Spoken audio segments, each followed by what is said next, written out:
kind of so-called SPAC model. And in our opinion, this is the direct evidence that there is very significant unsatisfied demand for liquidity by already quite matured companies, including tech companies, but which are not yet listed. And despite this significant technological progress over the last couple of years, the problems which were present in this private equity venture investment field, they're almost the same as it was 5 or 10 years ago, with some additional specifics which are also evolving because of deep tech startups are now tending to grow towards more sophisticated science technology, so like from tech to deep tech. The very same way as in 2022, founders of tech and science-driven startups, if they need to raise money, they have to spend enormous amount of time, energy, to actually just to get in front of potential relevant investors, and not to say that to actually the close investment round, they will have to spend even more. And they're not professionals in that. They are actually scientists. They are tech, specialists in tech. So this is one of this quite significant gap which we're witnessing. Plus to that, this is very specific to deep tech startups. So opposite to just tech or low tech startups, let's say those which were successfully developing mobile apps, for example, 5 years ago. So those guys, to create MVP, typically they require somewhere between half a million, maybe up to $1 million, and typically they could deliver MVP within 1 year. So, however, in case of deep tech startups, the typical timeline will be between 3 to 5 years, and the budget will be between 5 to 10 millions of dollars. Therefore, absolutely most of deep tech startups, it might be considered that 99% of them, they're actually not surpassing this death valley in deep tech industry, because they need for delivery just of MVP and to actually to make B round, or in some cases even A round, they need to have quite significant budget and time horizon already at the seed level. On the other hand, investment funds, including venture funds, they're using outdated techniques for deal sourcing and due diligence. Like most of them are using the same techniques as they did in 2010, 2015. On the other hand, LPs, the actual investors into venture funds, so they're having issues with the point that opposite to hedge funds, if they're putting money into venture funds, they can't withdraw those money unless there will be liquidity then. So they're kind of locking up their money, and this issue is not changing over the last several decades. The same issue if they're investing directly into private equity, into companies, into startups. So those direct investors will might have issues with secondary market transactions because of required ROFR procedure in most cases. On the other hand, there are also good news. So during last couple of years, especially during already 2022, we saw how a number of so-called SPV platforms, this is one of the kind of recent trend, which is evolving quite quickly. So these platforms, in particular, for example, such as Volban in the UK and allocations in the US, this is a fully digitalized platform with automated KYC, AML process, with number of additional IT-based, digital-based features, and namely they're creating in this very easy mode SPV special purpose financial vehicles on a customized basis. So for each particular individual deal, there could be created individual SPV, and the terms of that SPV could be very well designed for that particular deal. And this is, by the way, besides several interesting features, also provides additional, more enhanced semi-liquidity for investors, because typically through those SPV, they can offload their position or resell their position on the secondary market. So this is quite interesting development, which is incentivizing investors to invest into tech-driven startups. We also do see that multiple digitalized asset management, investment relations platforms evolving. Most of them, many of them are somehow related to private equity, and I'm quite sure that this trend will see even more progress in this particular domain over the next couple of years. We also do see that multiple legal tech, reg tech projects and solutions evolving, improving over the last couple of years, and this is quite beneficial for private equity markets. Also to see that tech industries are growing with steady dynamics despite the recent market fluctuations, and we do not see that investors losing interest to deep tech, frontier technologies. I think what we see that even despite the market fluctuations, that interest is only growing, because anyway, like any reasonable person now on the planet probably do understand that technological progress is really increasing, and its dynamic of growth also increasing. So this is quite relevant not only for, let's say, tech entrepreneurs or startups, but also for investors. Just a very short overview of what we are doing at DeepLaunch Group on modernization of investment technologies. So first of all, we kind of promoting this particular term InvestTech, because of the rise of deep tech, the modernization of investment technologies is required to match the current technological progress. So that's why if there was fintech as a tech-driven financial services, InvestTech, it's the same tech-driven investment relations fundraising process technologies.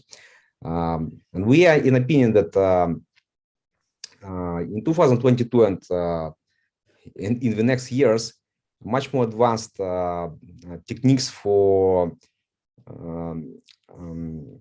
tech-driven, maybe in some cases automized or even AI-driven big data analytical systems will be required to optimize due diligence process and to actually to resolve the issue of over complexity of companies dealing with frontier deep tech. Like investors, they need to have matching techniques for due diligence. And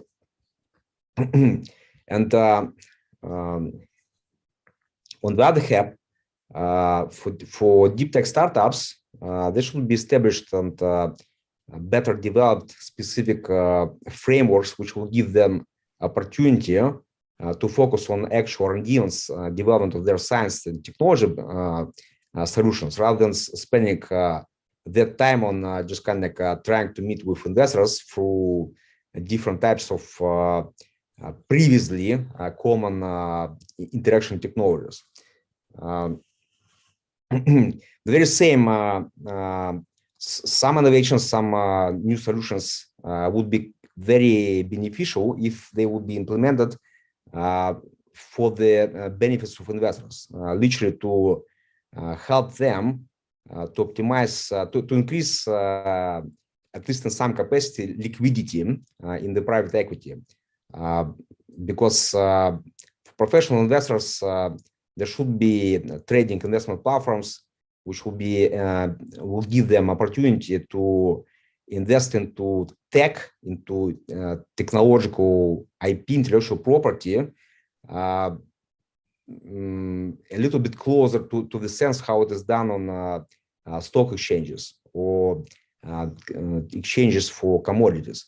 Because in our opinion, deep tech will be commoditizing. It will be becoming a new asset class, and therefore there will be more and more specialized trading investment platforms required to actually address that issue, in a sense that to consider deep tech and tech-driven private equity as an emerging asset class.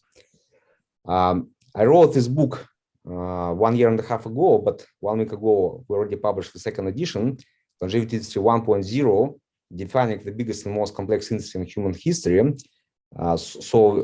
Here, with this series of books, we're actually working on to accelerate commoditization of longevity industry.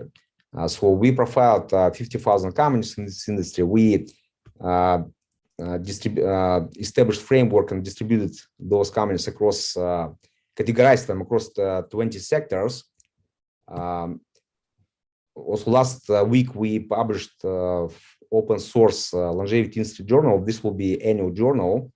This 400 pages free of charge journal on this industry, and both startups and investors and multiple other participants can actually understand better what this industry about and what opportunities are out there.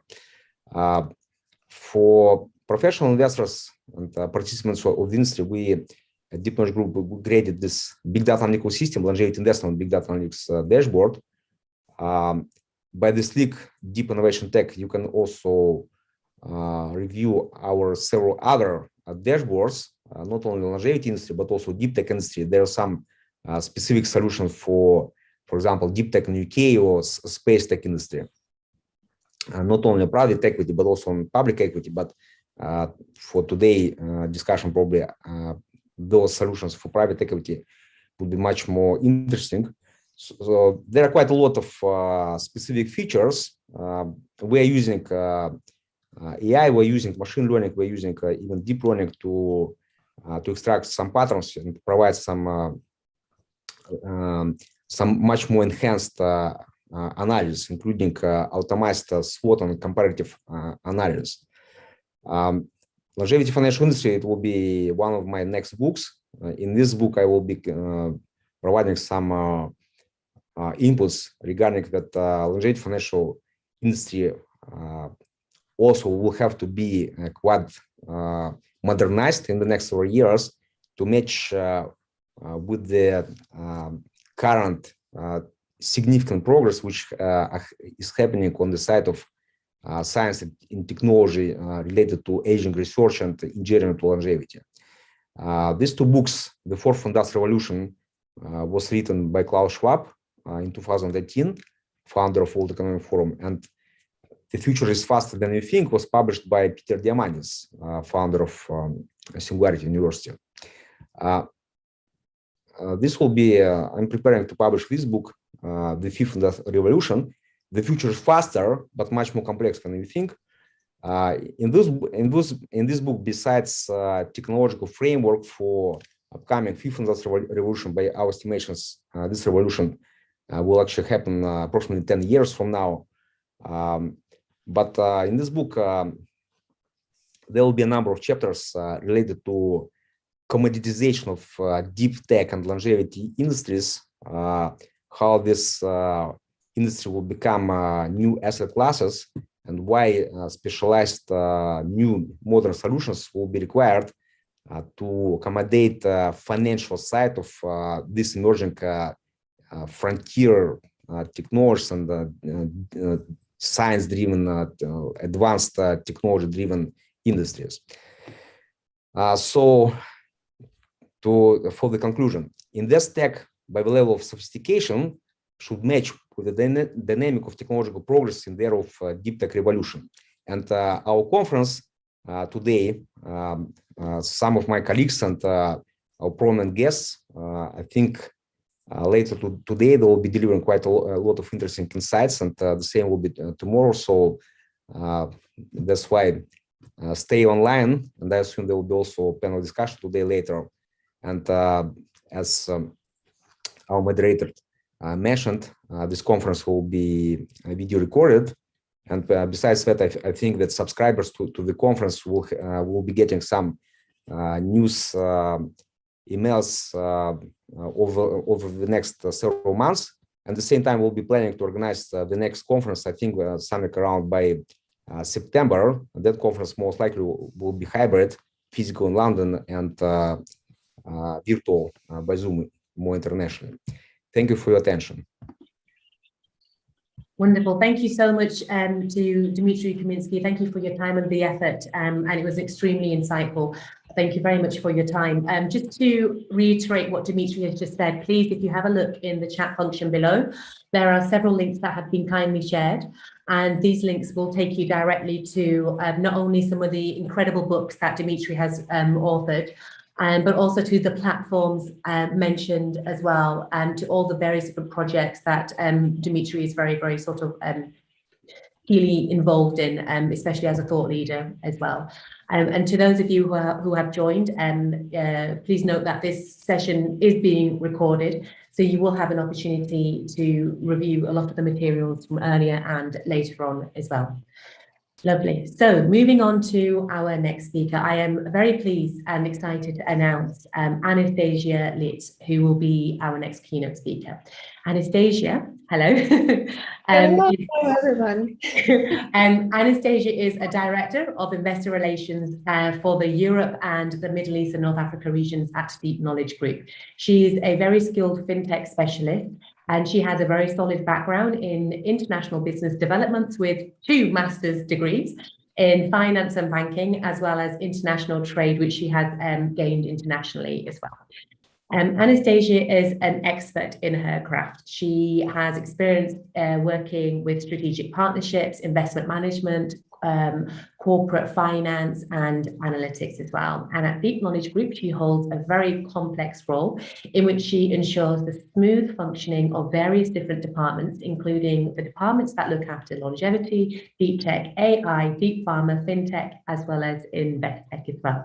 Anastasia, it's a pleasure to meet you and to introduce you to our audience, and the floor is now yours. Thank you so much, Roxy. Thank you for the introduction, and thank you, Dmitry, for his beautiful presentation. So today we are going to talk about what is an IMC and what is it is about this financial structured product. First of all, let's come back to the longevity industry, as Deep Knowledge Group is a consortium that is devoted to the longevity industry, which unites different kind of sectors and industries that are connected to the longevity industries that allow you to increase your health span and live longer. So here you can see our activities, as well as we also issue our structured products as SPVs and IMCs as part of our agenda. So the longevity ecosystem combines like 50,000 of the companies, and you can see it's a big number of different subsectors and industries at the slides, and you can see the big cloud of the startups, and you need to understand which strategy to implement, how to invest in such a big amount in case you would like to invest in the longevity, deep tech, or other different industries. So typically the actively managed certificate is imposed to the qualified, also called professional, sophisticated investors. They often come to the asset manager in the client's bank, in the private bank, wealth management. They allow their asset manager to manage their assets, their money, and this approach has its own limitations. First of all, it becomes difficult as the number of the client grows, so the asset manager is limited. If you want to find a good one, sometimes you will have to lose some money before you find a good manager. At the same time, some securities have a large minimum investment amount, so if just as asset manager just manages only your money, you can skip some good opportunities. There are other types such as invest in the investment fund or in the ETF, where the asset manager can scale your investments by imposing it to the bigger fund. But in this case, you should understand that there are expensive setup fees and there is insufficient flexibility and the legal restrictions. And for example, the ETF, like active traded funds that are rather in fashion for the last 5 years, to manage such a fund, you need to spend up to 100K for the management fee for the team. And there is a big amount of the money that should be managed for the ETF. And it could be like $200,000 or $300,000 at least, or even more for the smallest ETF. And in this case, sometimes you just want to invest in some kind of emerging industry as a longevity industry. So you would be interested in more tailored, sophisticated portfolio. In this case, here you can approach the actively managed certificate, which also is issued by the asset manager, which is also both as a scaling factor, but it's rather cost effective. So it could be using like 20 up to 30K for the management fees for the manager, or even lower, and it has less demand for the assets that you need to use for the starter package. So what is an actively managed certificate? This is a structured security with an underlying asset that is managed on a discretionary basis in accordance with a stated investment strategy throughout the product lifecycle. So basically, actively managed certificates are issued by investment firms or special purpose vehicles, and they synthetically implement their investment strategy through the IMC advisor or an asset manager, which you can see at this picture. So the asset manager forms a portfolio, uses his investment expertise, and goes to the IMC issuers. Classically, it's investment bank. The IMC has the ICIN numbers that is making available for qualified institutional and professional investors, and it can be launched very quickly in a matter of weeks with a wide range of investment strategies, and has no issuance expenses for the asset manager. And first of all, it's widely known in Switzerland, but now it's becoming more and more popular in other countries, such as, for example, the United Kingdom. In this slide, you can see the benefits of the actively managed certificate vs traditional investment fund. So first of all, the benefits of structured goods and flexible company change within the underlying framework.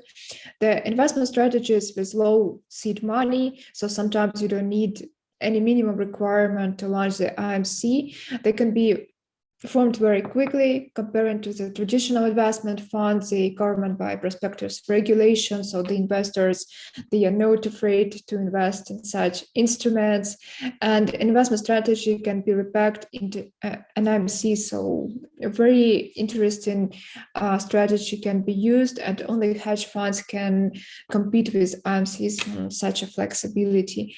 And even embedded leverage and regular coupon payments might be included, so you can make very tailored IMC for your clients, and it could be a very interesting instrument for your clients for the future. Here is an example for individualization of such an instrument. It can implement the feeder certificate, which is offering a risk-seeking investor who want to increase the exposure to the underlying investment portfolio. It is non-resource and can be static or dynamically changed to maintain the same level of exposure of the underlying of the portfolio. And a capital protected variant of the IMC can be preferred by the conservative investors. So as I've said before, it unlike the hedge funds, it can be very tailored and it can be very flexible according to the needs of the investors who approach to the decent asset manager or wealth management firm. So here is an example of deep knowledge group IMCs as an example of how you can do it. Recently, Deep Knowledge Group issued 2 actively managed certificates, such as Cancer Vaccines Actively Managed Certificate issued with UBS Bank in the United Kingdom, and Ariane Deep Knowledge AI Pharma Index issued in Switzerland with Vantobel and Ariane Capital. Here is an example of the portfolio that you can build using big data analytical systems and other InvestTech solutions that you can implement. So the basic principles is that an asset management firm or asset manager or analytical agencies, for example, Deep Pharma Intelligence, can create a proprietary list of the AI and pharma-related public companies. In our big data analytical system, we create dynamic SWOT analysis to analyze the companies. We do make fundamental financial analysis. We do make technological assessment, and we deploy the portfolio and optimize it on the regular basis.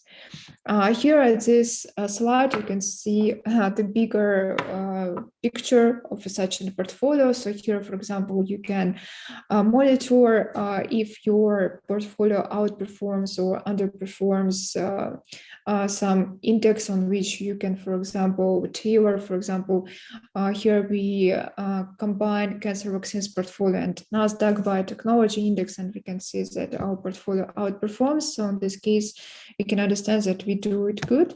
So here you can also use, for example, S&P 500 or other indexes and such instruments that allow managers to follow their strategy to see if they need to implement more portfolio management and they need to rebalance their assets in their portfolio. So the key features of deep knowledge longevity IMC that we are going also to issue in the future, that could be a combination of longevity related companies that, for example, if you build your own IMC, you can also pick the number of the companies. It could be like 1,000 or 100,000, at whatever comes to you. Then you can conduct fundamental technical analysis. You can build your own diversified portfolio. For example, we use advanced AI-driven investment techniques, and other techniques can be implemented by the portfolio manager if he wants to issue an IMC.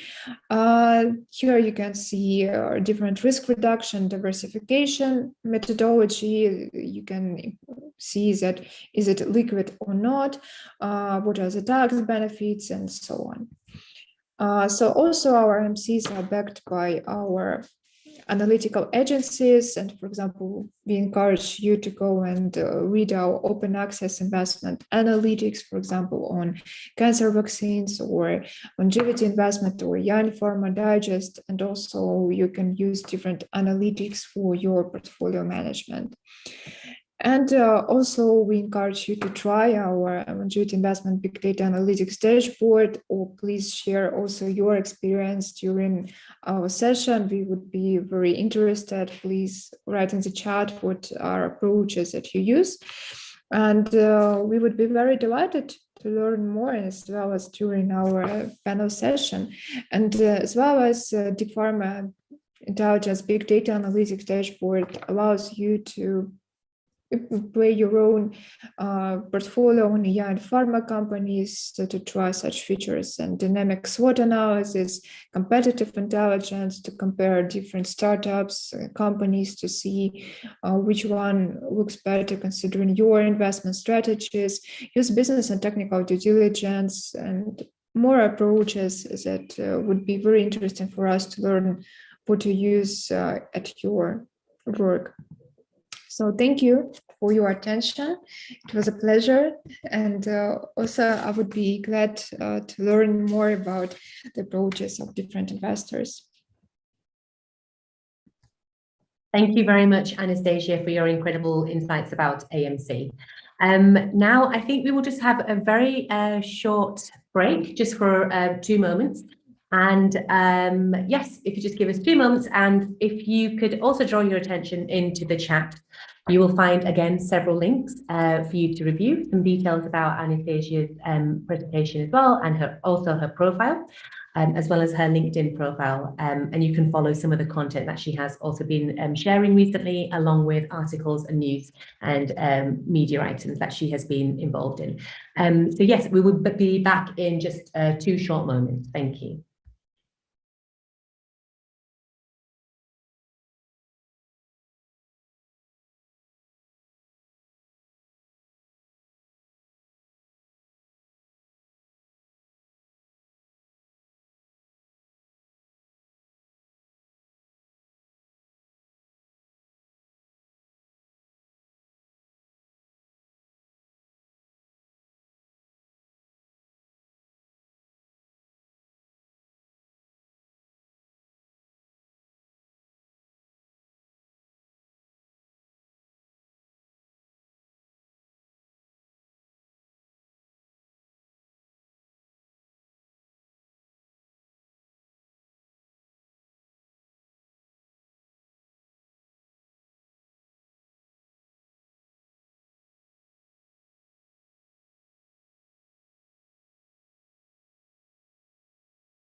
Ladies and gentlemen, while we are just preparing for our next speaker, I would once again like to draw your attention down to the chat function, where you are able to catch up and network with peers.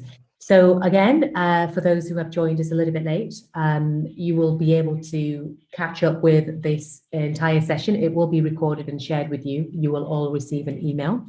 There have been several links and profiles shared already. We have heard from Dmitry Kaminsky and Anastasia Litt. Their profiles have also been shared in the chat box. And I would encourage you to please introduce who you are, where you're from, and the work that you are currently doing. And in just one moment, we will introduce our next speaker. Thank you.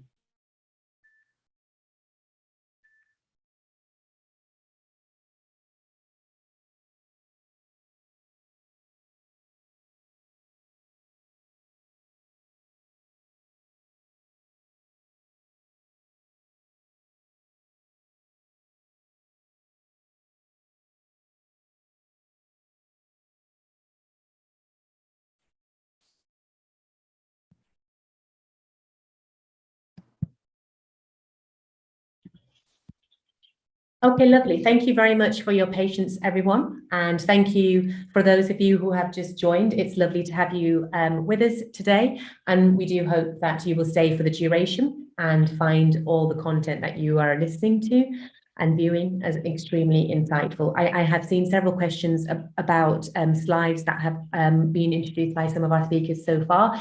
Again, the recording for this conference will be shared and you will have access to that material. So without further ado, it's my pleasure to now introduce our next keynote speaker, Kaushik Saha. He is the CEO and co-CIO of True Risk Capital, an institutional investment researcher, portfolio manager, and trader. It's lovely to have you here with us today. Highlights of Mr. Shah's, apologies, Kaushik, is it Shasha or Shaha? Saha, thank you very much. Highlights of Mr. Saha's career include systematic model development and portfolio management at Barclays Global Investors. He is a past pioneer in scientific investment research, an industry leader in data-driven systematic hybrid investing and active portfolio management. True Risk Capital is a quantitative manager of liquid alternative hedge fund strategies that circumvent the constraints of legacy investment styles in traditional asset classes.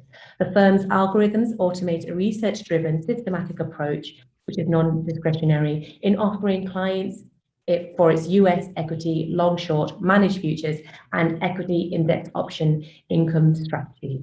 Mr. Saha, it's lovely to have you with us today, and the floor is yours. Thank you. Thank you, Roxy. Pleasure to be here speaking at the InvestTech Innovations Conference today. Hello to everyone, and very thankful to the Deep Knowledge Group for the opportunity. My name is Kaushik Saha, and as Roxy mentioned, I lead up the efforts at True Risk Capital. True Risk Capital is a quantitative investment manager that's based in Los Angeles in the US. And our specialty is that we use a systematic approach using machine learning based methods as well as traditional methods in investment finance. The highlight is that we take a completely non-discretionary or fully automated approach and let our machines basically make the investment decisions and basically produce investment returns. So today I'm going to share with you a slide deck that talks about the machine learning methods we use for algorithmic trading for our True Risk Capital US equity long short strategy. Let's see if I can flip the pages here.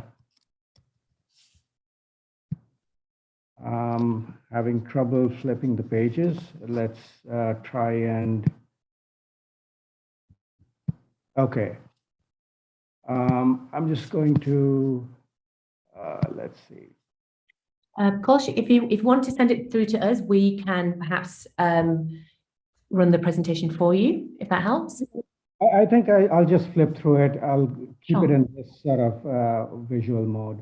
So we try now. Yes, can you see sharing now? No. You can't see the presentation? Unfortunately, no. Okay, let me. Do you want to try sharing your screen again? Yeah, okay. Yes. Okay, great. Yes. Avoid the view mode, presentation mode. All right. Strategy offering, as I said, we implement a quantitative investment methodology, and to build and trade an investment strategy, there are three parts to it. One is the prediction portion of the model, where the various signals are basically predicted over a certain time frame. It could be 3 months, 6 months, 12 months, using various machine learning methods. And then there is the second step, where the outputs of the prediction models are combined to create tradable ideas, whether you want to buy IBM or sell, Google, those sort of decisions. And then we have to do a back test and then a live simulation to determine whether these market calls are profitable. So let's see, next slide. As I mentioned, we focus on US equities with a market cap greater than 1 billion USD. They belong to the Wilshire 5000 index. We have the ability to go either long or short, proprietary quantitative investment methodology. Our position count is typically 100 securities, 50 long, 50 short. And we rebalance typically every month. And of course, as the market moves and the security prices move, we can implement stop losses and so on. We can take profits. So that can be at a faster frequency. And then we have a market bias, plus or minus 15%, depending on which way we think the market might move. We have a trend indicator separate from our machine learning methodology that I'll dive into right now. So as I mentioned, we focus on the prediction aspect using our artificial intelligence models. And then we move on to portfolio selection after the predictive analytics have delivered on their recommendations. And then portfolio management involves risk management in large part so that there are no imbalances. These are the checks and balances which any market-based system will focus on. As I mentioned, the calls are made in a market-neutral approach so that there is no bias between the long and short recommendations initially, and then we apply the external bias depending on what a trend indicator tells us. So the prediction layer is based on fundamental data, as you would expect, company ratios, and then alternative data. So fundamental data, obviously, you'll be familiar with. It involves focusing on income statements, balance sheets, cash flow statements, so on and so forth. And alternative data is a whole host of other things, mostly relating to sentiment, market sentiment. And then we have a portfolio construction layer, which I talked about, market neutral approach. And as I mentioned, 50 longs, 50 shorts, covers about 3,000 equities. And then the risk management layer implements a granular stop loss system. So these systems all work hand in hand. And obviously with any system, there's a feedback loop that is self-adapting and self-aware because of this AI-based approach that we take. So a lot of our process fits the traditional mold. Like any traditional process, you'll have your data source, and the market data will be either traditional or alternative. And then we have the model that is implementing these sophisticated, logical decisions based on machine learning methods, which I'll go into next. And then we go back to the traditional approach of execution and monitoring. Basically,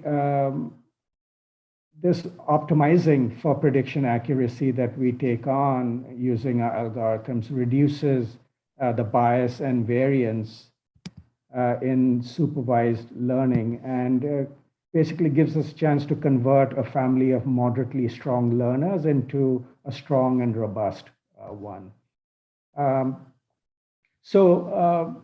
The choice of the method we use based on any data set that we focus on depends on the structure of the raw data. And again, we go through a process of cleaning up the data to ensure accuracy before application. And then, as I mentioned, the predictive layer of these models, they work in a feedback loop-oriented method so that they adapt to changing conditions and adjust in real time. What are the AI models we use? There are obviously various types of AI models. There are your typical basic linear AI models, the most fundamental of them being logistic regression. And a lot of this is obviously based on, statistics, comes out of the field of statistics. Then we use linear discriminant analysis, Bayesian regression. And then there are nonlinear AI models, which allows for changing of the parameters as and when the underlying data changes. So we have k-nearest neighbors, random forest regression, and support vector machines. And then advanced nonlinear AI models. And again, these are growing, and it even includes, genetic evolution algorithms, which I've not put down here. So it's a long laundry list. And so we have built our libraries of these our own proprietary implementations of these various approaches in machine learning, and we apply them to our data. So the first stage of evaluation in this predictive phase involves 65 unique fundamental factors and ratios across two timescales, daily and quarterly. And so we then create a subset based on this first stage of evaluation, where in a second stage, we apply 20 unique technical metrics for an equity. So each equity of each of the 3,000 equities that we're evaluating, we'll apply typically in our second stage 20 unique technical metrics using optimal entry and exit points for each position. So with every sort of change in day-to-day price, we will reevaluate all these metrics all over again. So third stage of evaluation utilizes price predictions of 3 months, 6 months, and 12 months for each equity, as well as volatility predictions using the same time scales. So that's how we narrow it down to our selection subset. Next up, we after the initial evaluation phase, there are a large amount of equities not suitable for investment in the current time. And so we discard them, and we then basically focus on our proprietary C-score system, which is basically a core value driver of alpha generation. So this C-score system looks at the risk-reward profile given all the signal inputs that it has received, and then generates the buy and sell decisions for each of the selected securities in a prediction layer. So the C-score system is designed to optimize sector exposures, both on the long and short side, and is basically the core driver of our returns. So this is essentially what goes into creating, a robust portfolio, that we either recommend to investors or implement ourselves. So I won't really dive into, the C-score system because time is short, but what we do is we maintain tight stop losses in all environments so that our investment methodology and our investment guidelines are adhered to. And we maintain these stop losses at a bracket level, which is for a group of equities, typically a sector, and at the portfolio level.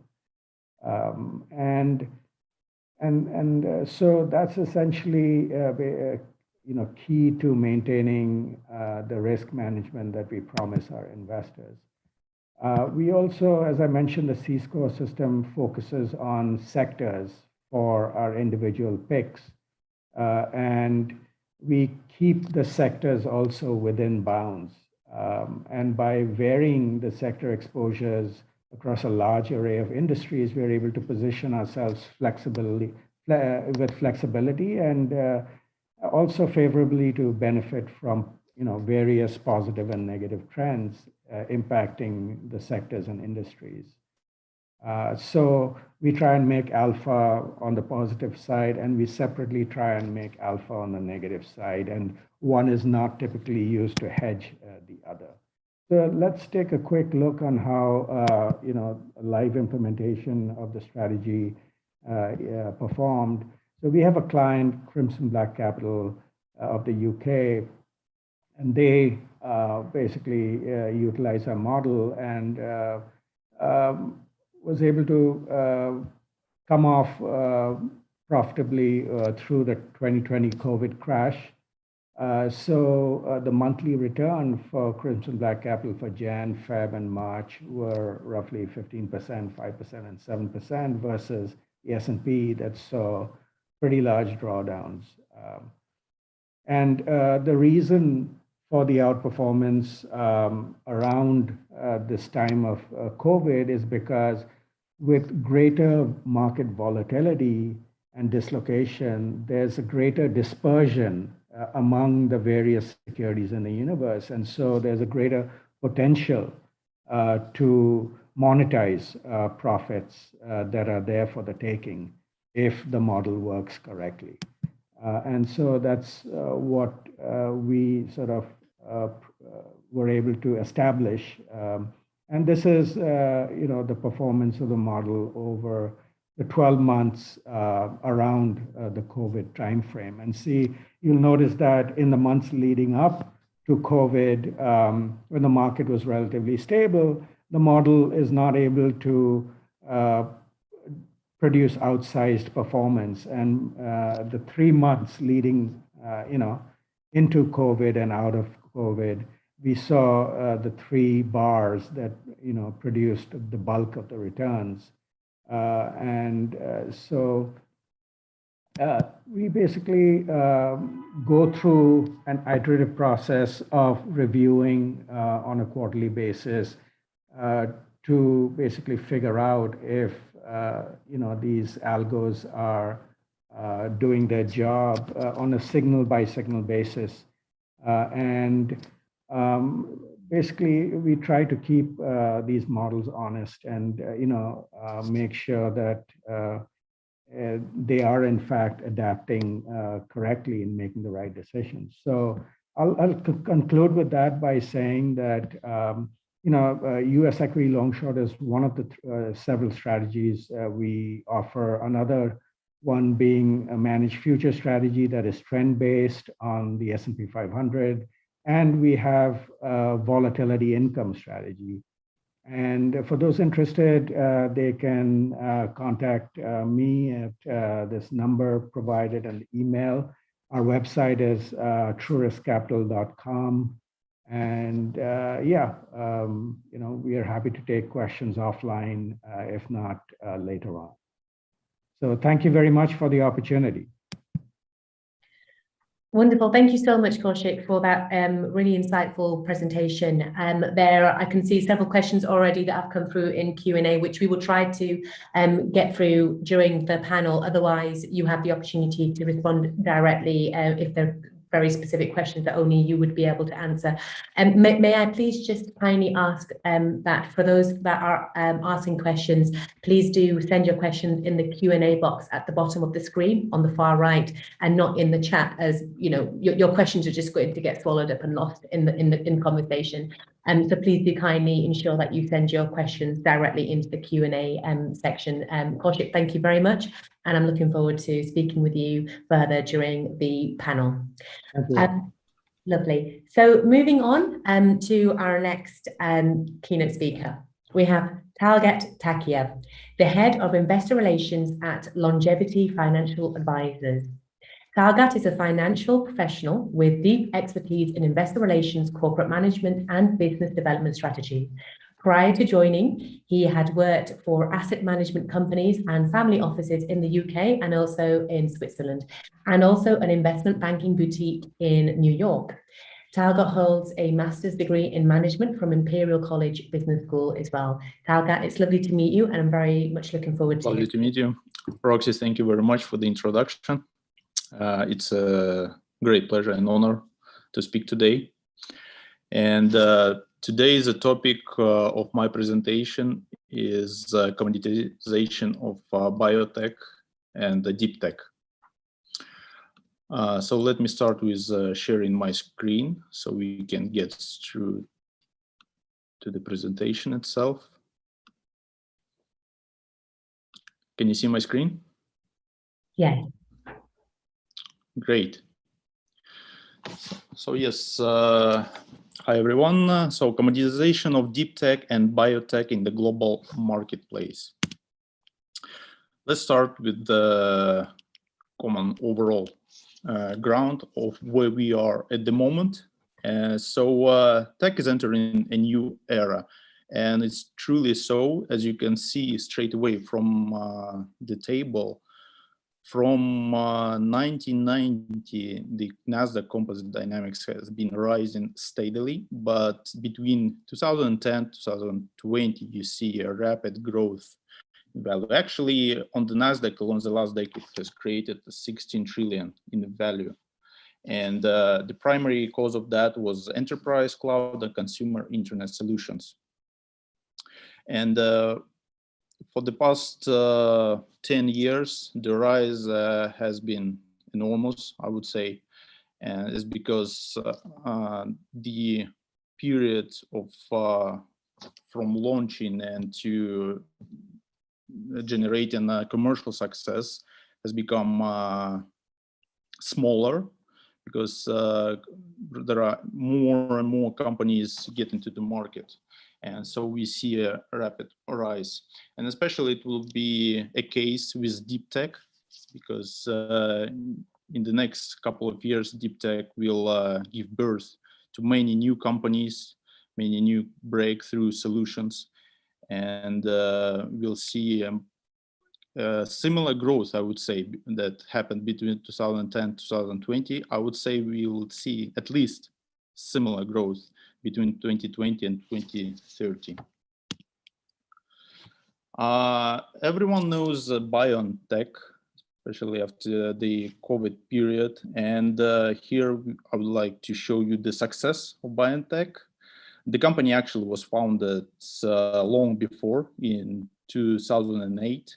It's a German biotechnology company that develops pharmaceuticals candidates based on messenger ribonucleic acid for use as individualized cancer immunotherapies. And the company raised 150 million during the Nasdaq IPO and listed at a market capitalization of 3.5 billion, sequentially increasing to 7.5 billion in early 2020. And look at the staggering peak it reached in 2021, 113 billion in August. Subsequently, actually, it has declined as well, quite rapidly to 40 billion. But I guess it was this rise was probably because it happened during the peak of the pandemic.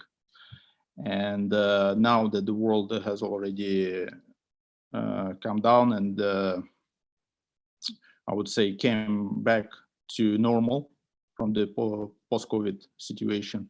So the market capitalization of the company went down. But as you can see, the company had a quite, I would say, during this smaller period, it had quite a staggering rise. So this is what we see with the biotech and deep tech companies these days. So what we can see here actually is how they can rapidly create this huge capitalizations and can affect markets. Let's see the numbers of the combined value of European founded deep tech companies.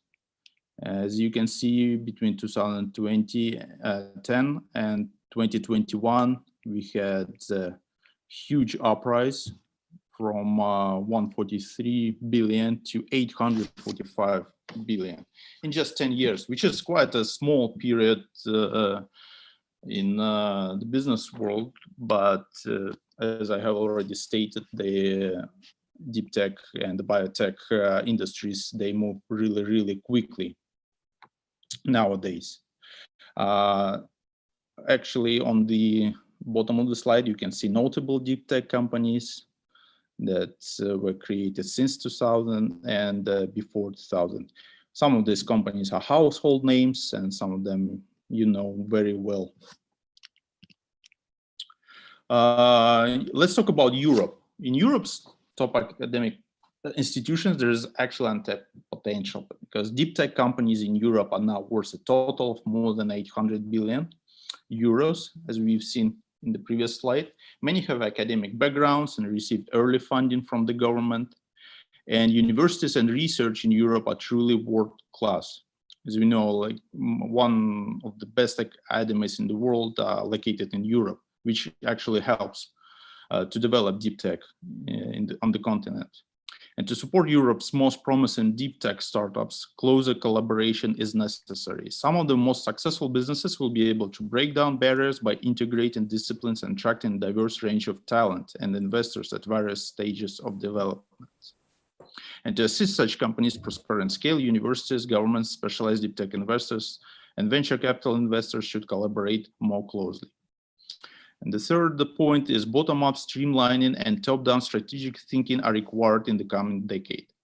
And biotech's success demonstrates that early government and university support truly helps truly recruit Europe's finest talents. And such initiatives must be streamlined from bottom to up. And meanwhile, Europe may benefit from imitating some of US and China's large-scale, long-term strategic R&D techniques. Let's actually look at the cash burn in different types of startups. This very interesting slide. So from your left, you can see regular startup cash burn from the seed stage to early and late stages. And most of the regular startups, they utilize cutting edge but proven technology. And successful startups can confirm product market fit as soon as possible. And patents and R&D are uncommon. This is why they can get to the market much quicker than actually deep tech startups and biotech startups. With deep tech startups, they have lengthy R&D phase. As you can see, they have to test multiple times their products. And they also need a greater proportion of technical personnel, which is not easy to find. And hardware IP are frequently used. At the same time, discovery phase is getting shorter and market risks are lower with biotech startups. Let's see what the industry needs to accelerate this progress. First, it's breeding ground universities. Universities are birthplace of many deep tech enterprises in which universities hold equity and royalties. Government sponsorship is also very important. There are multiple initiatives right now, especially in Europe, like Horizon Europe, 7-year US research and innovation funding program with quite a big budget of 100 billion euros. Corporations invest capital in deep tech and biotech research and development. And this amount of 150 billion actually represents the yearly European business R&D expenditure to enable growth and ensure bright future. And in terms of venture investments, 10 billion euros per year. So deep tech startups receive almost a quarter of VC funding in Europe. And this number almost tripled in the last 5 years, which shows that investors, especially private investors, see deep tech and biotech as the next big thing. And they take advantage of the contemporary market opportunities, and they support early stage technology to uncover breakthroughs and advance the ecosystem. It's also possible that deep tech startups have higher chances for exit.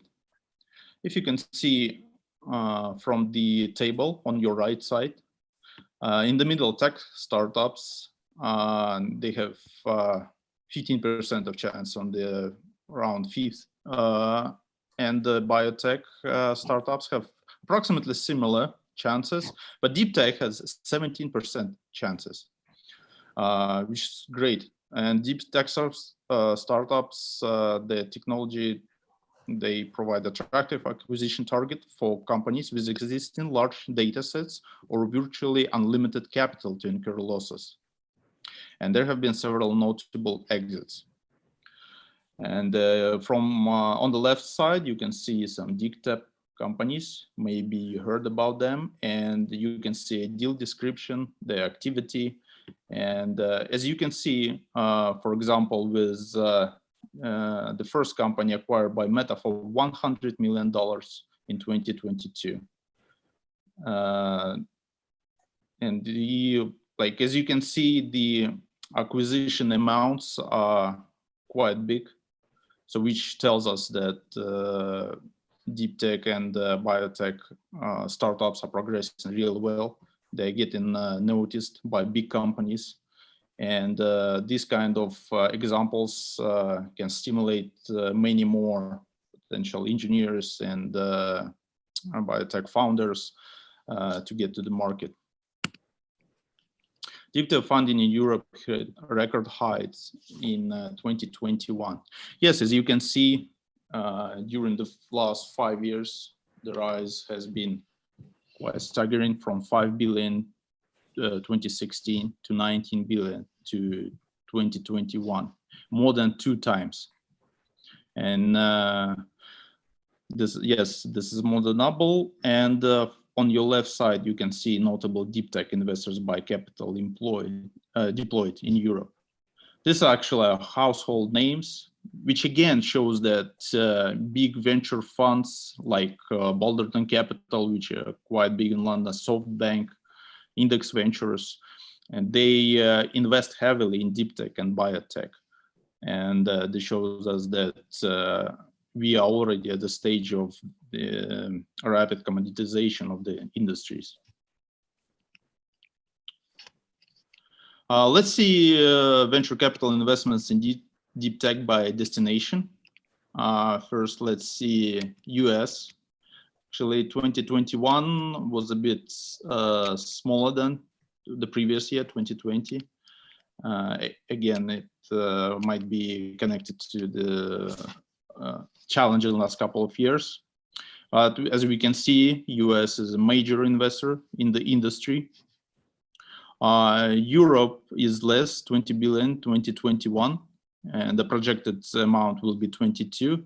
It is smaller than US, but if you actually look at the trend, it's definitely rising, and rising quite fast. And China also invests similar amounts to Europe, I would say. But at the moment, government started more programs to increase its investment.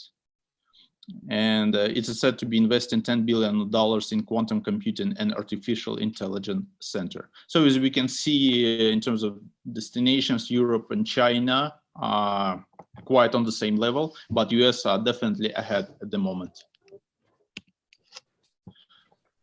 Europe is a powerful science hub. Yes, this is true. If you can see at the statistics, highly scientific publications by regions, Europe are well ahead.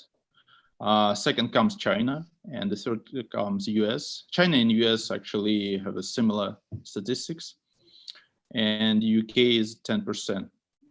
And definitely, if Europe and UK are well ahead of other destinations. And top 5 countries by number of STEM graduates per 1,000 inhabitants, if you can see all the European countries. Ireland is a leading hub of graduates in STEM. Yes, and to conclude, it's time to build an effective deep tech strategy, which is important for the whole ecosystem, important for investors, and important for startups to be on one page and to have a common focus.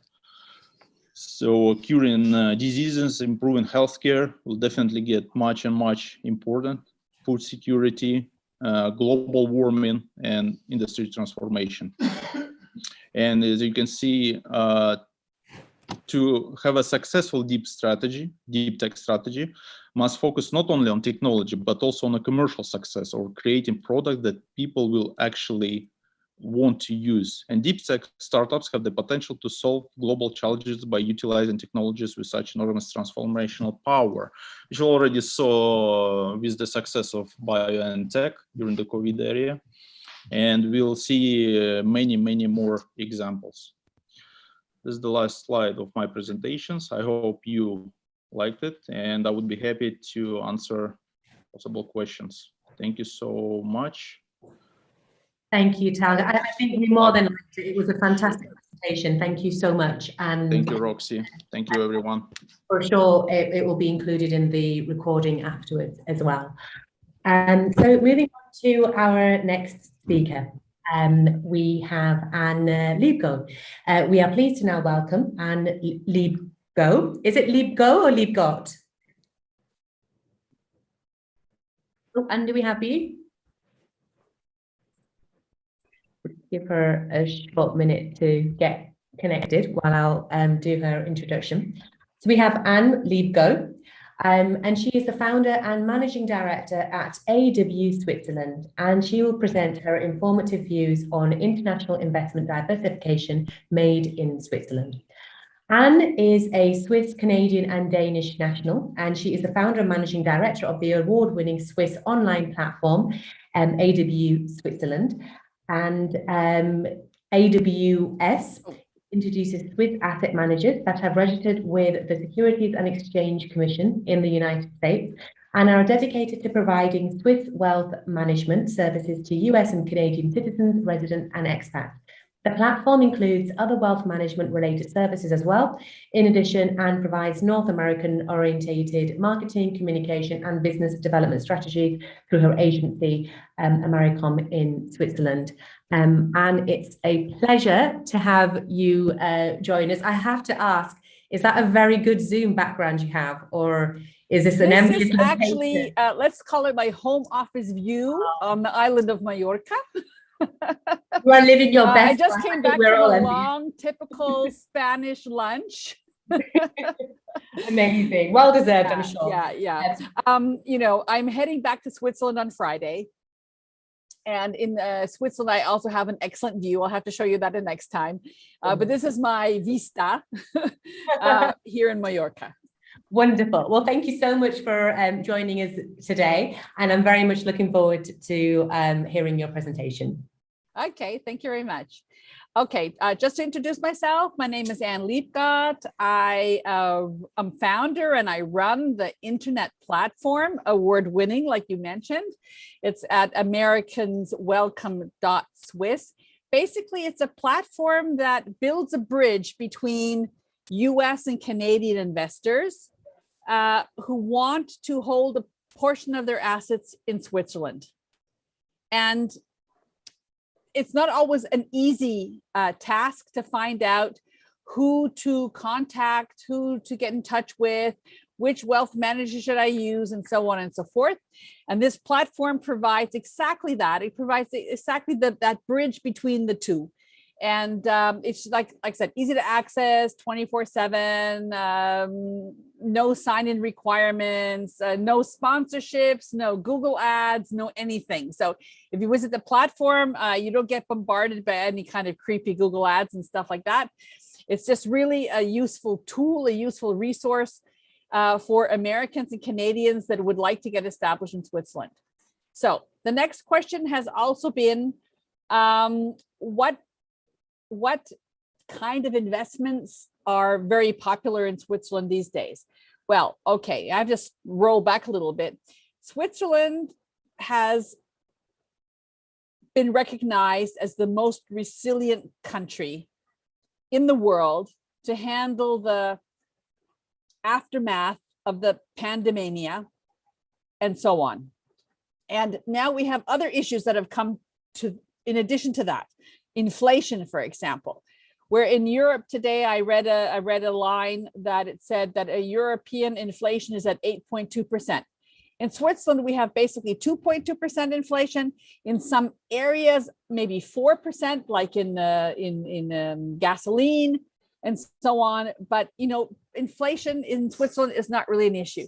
So if you're, for example, wanting to preserve the value of your investments, the value of your currencies and so on, the Swiss franc, once again, proves to be a stable value. And I mean, I know this is a deep tech platform and I'm not so deep tech myself, but this platform is a online way to find out how to get established in Switzerland. Now, of course, we have Crypto Valley, that's in Zug, in Switzerland, for example. And even though there's been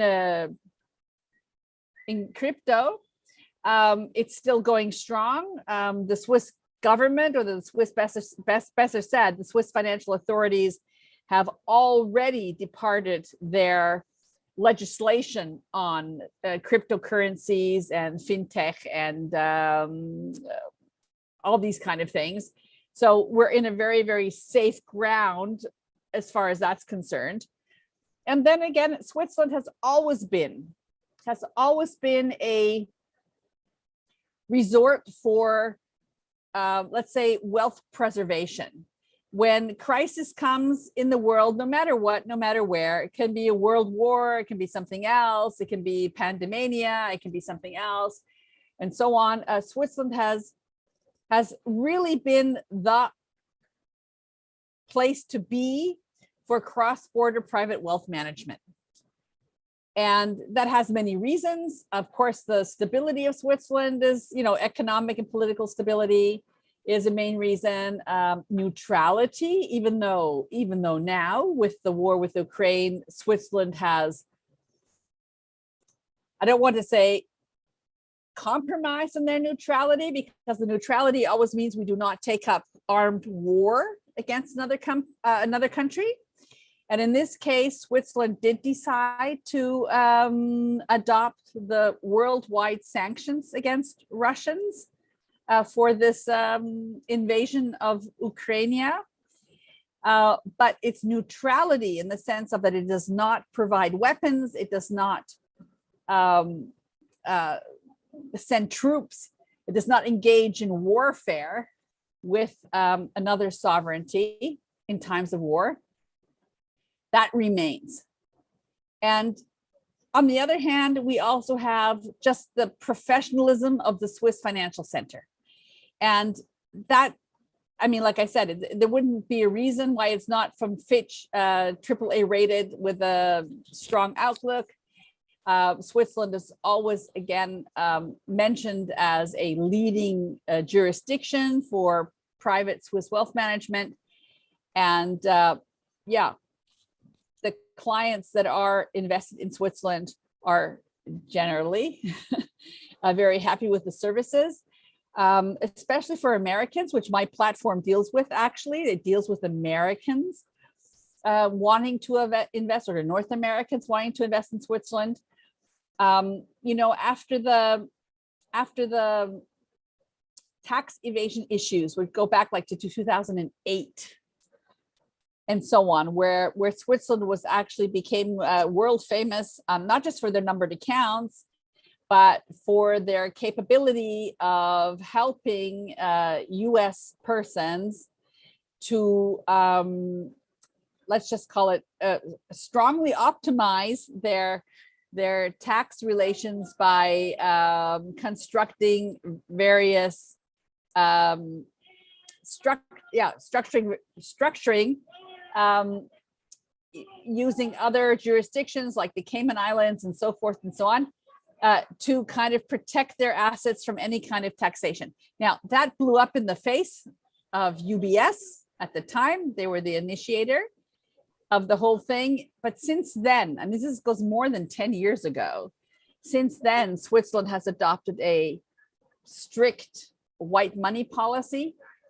And the Swiss wealth managers that are registered with the SEC in the United States and are able to provide their services to US clients, they do not accept any funds that are not officially declared. So that's just one thing. On the other hand, a Swiss SEC registered investment advisor has an international perspective. That's their upbringing, that's their education. So they do not hesitate to say, come on, let's diversify a portfolio internationally to take advantage of this market and that market, this investment and that investment, and so on. They're not bound by working with Charles Schwab or another bank that wants to sell their so-called globally diversified portfolios. In Switzerland, you actually get the real thing. It is truly globally diversified in the sense that you yourself hold these shares of these companies and so forth. So that being said, this idea of investing in Switzerland is not just for Americans, and it's not just for Canadians either. It's basically for members, around the world. And we do see a lot of investing coming from Asia or from the Middle East or from Eastern Europe. Russia still is actually an interesting client base. But of course, in Switzerland now with the sanctions on, the Russians are kind of like persona non grata. Everything is on hold and they'll just keep it that way for the time being. So why would you invest in Switzerland other than the economic and political stability and other than maybe the special expertise that Swiss wealth managers have? Well, of course, you have the Swiss franc, which is the currency in times of crisis. It's historically the world's strongest currency.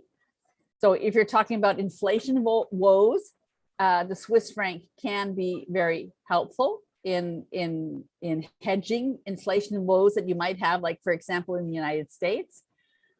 And sometimes when you think of global mobility, if you hold assets outside of your home country, and let's say you need to access assets outside of your home country, even if it's just by credit card, or you want to get some cash, or you want to do some investing, or whatever the case may be, holding assets outside of your own jurisdiction enables you to do that.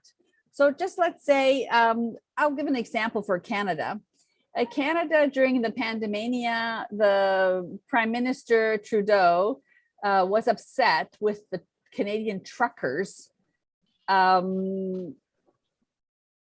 demonstrating against having to deal with these COVID regulations. And so he decided to freeze their accounts, just like that. No warning given, and their accounts were frozen. Now, that might be for a trucker in Canada, not such a big deal, but just think how it can happen to anybody at any time. And if you have some assets in Switzerland, then you can always access them, no matter what happens in your home country. You can have, your retirement pension funds can be annexed and they can be shut down. You can have your, accounts shut down. You can have international transfers shut down, whatever the case may be. But if you're holding some assets in Switzerland, then you actually can, access those funds at any time. And that is actually for a lot of wealthy and ultra wealthy individuals, it's like their plan B. The same goes for citizenship and residence planning. For example, in the United States, it's been reported that there's been a 260% increase in interest in second citizenships and residencies from North Americans and South Americans as well, because they have seen that they don't want to be locked in. A lockdown is one thing, being locked in is a little bit of another thing. And these people have realized that it is very beneficial to have an alternative to just your home base and just where you're living and your banking situation there and your living situation there and so on. So that's another point that has been added to the whole idea of global diversification, or what you can call it, international diversification of your assets. It's not only your assets anymore these days, it's also the ability to move around and so on. So here comes the next generation. We're talking about millennials or Generation Z and so on. Let's say the older investors, around 60 plus at this point in time, they stand in the next few years to transfer their wealth to the next generation. And the next generation, they are, of course, due to growing up with the internet and so on and so forth, they are more attuned to the idea of living abroad, traveling abroad, spending time abroad, spending some years abroad. For them, international wealth management is not that far away. They don't have to go to their local wealth manager. They know that they can go everywhere in the world. They can go to Asia, or they can go to London, or they can even go to Switzerland, for example, and they can have their funds managed there. So that being said, Switzerland is open to everybody. And in the past, it was difficult for an American, for example, to establish an account in Switzerland, coming off the tax evasion issues from way back when. And by now, there are many Swiss SEC registered investment advisors that have registered with the SEC specifically to be able to serve US clients. Many of them are affiliated with bigger banks like Vontobel and Pictet and UBS, actually. And others are larger independent wealth managers serving US clients. Some of them also serve Canadian clients. And then you get down to like the one-man show, which can offer a very personal service. They usually don't have that many clients and that many accounts to deal with, so they can offer a real personal one-to-one, any day, every day kind of relationship. And that is can be beneficial or can be preferred by American investors, especially because they are used to being just a number with their wealth manager in the US or in Canada, for example. So the question is, why would you want to invest a portion of your assets in Switzerland? I mean, there's reporting requirements. You have to report your foreign financial account in the so-called FBAR reporting. You have to do this and you have to do that. But all those reporting requirements are very, very clear cut. It's basically just a little bit of paperwork to be filed, and otherwise you're done with that. There's not really any back and forth issues about that. So that makes it very easy in itself. And that's why in times of crisis, like we can say we have now, and maybe they will increase as time passes in the next few months or so, when they talk about third world wars and nuclear attacks and I don't know what, it just makes sense to hold a portion of one's assets in another jurisdiction. And Switzerland has been like the place to be for centuries. This doesn't just have to do with holding equities and so on. This can also do with holding physical gold or physical precious metals. It can also do with having a private placement life insurance policy in place, which basically acts as a trust, for example, where you can determine the beneficiaries without probate, etc.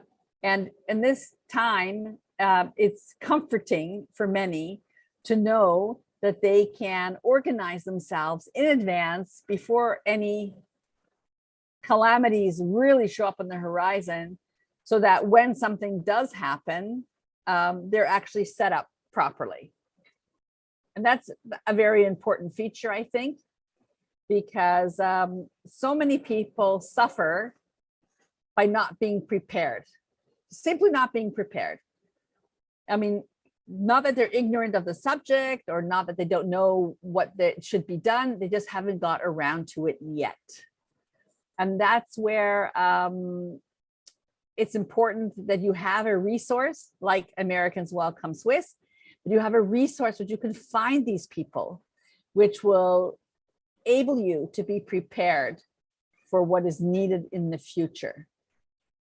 And children or grandchildren will be very, very grateful for that when they find out about it. A lot of times this information is not shared in advance. It's only shared after the patriarch passes away, or matriarch these days passes away. And actually it should be an open discussion beforehand. But yeah, a lot of people are hesitant to do that for some particular reason. You know, everybody's different. Everybody has their own preferences and so on.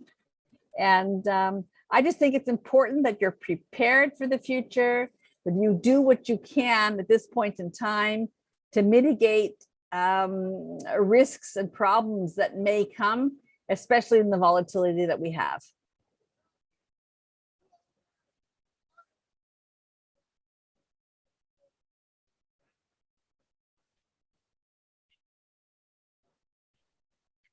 Thank you very much, Anne, for your presentation. And it was extremely insightful, and I'm quite keen to touch upon some of the key points from your presentation during the panel session, which will be quite soon. Okay, so now I would like to move on and introduce our final speaker for today before we join our panelists. Our speaker is Alpesh Doshi. I think you are with us right now, aren't you, Alpesh? Lovely. Alpesh is the founder and CEO of Fintricity and Kendra Labs. Hi, Alpesh. His company was founded in 2001, and it has been at the forefront of big data, technology, and digital transformation for over 15 years. Entrepreneurs at heart, their team takes a business-first approach to match the right blend of solutions and technologies to solve their clients' specific business and IT challenges. Alpesh, it's a pleasure to have you join us today, and I'll hand it over to you now. Hello, everybody. Hi. Thanks a lot, Roxy, for the intro. It's a bit grand. Didn't mean it to be that grand. I'm going to keep my presentation fairly short, but what I was going to talk about was around sustainability and really around sustainability and ESG and getting companies to net zero. And I think, you know, everybody knows what's going on in the market. Hopefully all of you have heard about COP26 and COP27, which is coming up in Egypt in September. And what I wanted to briefly go through was just about the challenges that companies are having. So, as I'm sure you know, on the previous and in the previous conversations talking about investment, you know, one of the things that we're seeing around investors is investors are looking for impact investments. They're looking to find genuine, no greenwashing impact investments. And that's a really hard challenge at the moment. But there's a large amount of cash around from institutional investors, from pension funds, from family offices, all looking for investing into sustainability and ESG companies. Now, what I'm going to talk about is the challenges around these companies, whether it's a bank or a financial institution who is trying to measure and create ESG type products, and also issue debt or equity or loans or whatever else based upon ESG principles. And on the other side, the corporates who are all trying to actually figure out what their emissions look like. So Roxy mentioned here on my background, just to tell you a little bit about background and where it comes from. So what we're seeing is I got into the sustainability space about 2 and a bit years ago. And what I realized going through the work that we've been doing is that it's a data problem.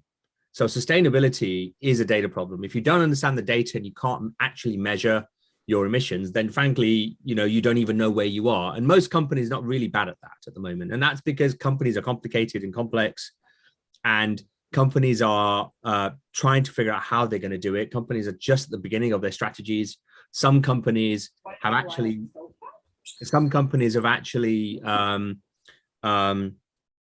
put KPIs on board to actually reduce emissions. So one of the companies that we're dealing with, a big global financial services firm, they put KPIs. They put KPIs saying you need to reduce emissions in your department, in your area, and measure it by X% per year.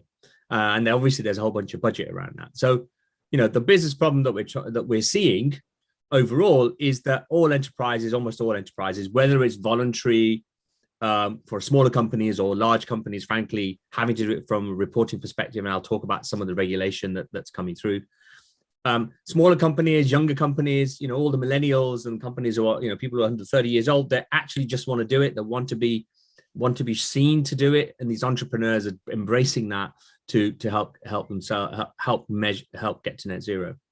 And the way to do it is you need a bunch of data. You need to bring that data together from within your business, but also from your supply chain, from your suppliers, but also from third-party data sources. You have to bring all of that data together to be able to work out actually what your emissions look like.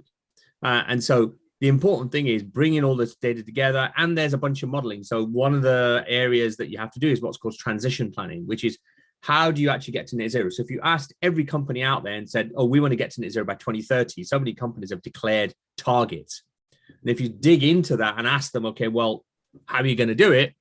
Very few of them have any idea. It's fairly qualitative. It's fairly high level.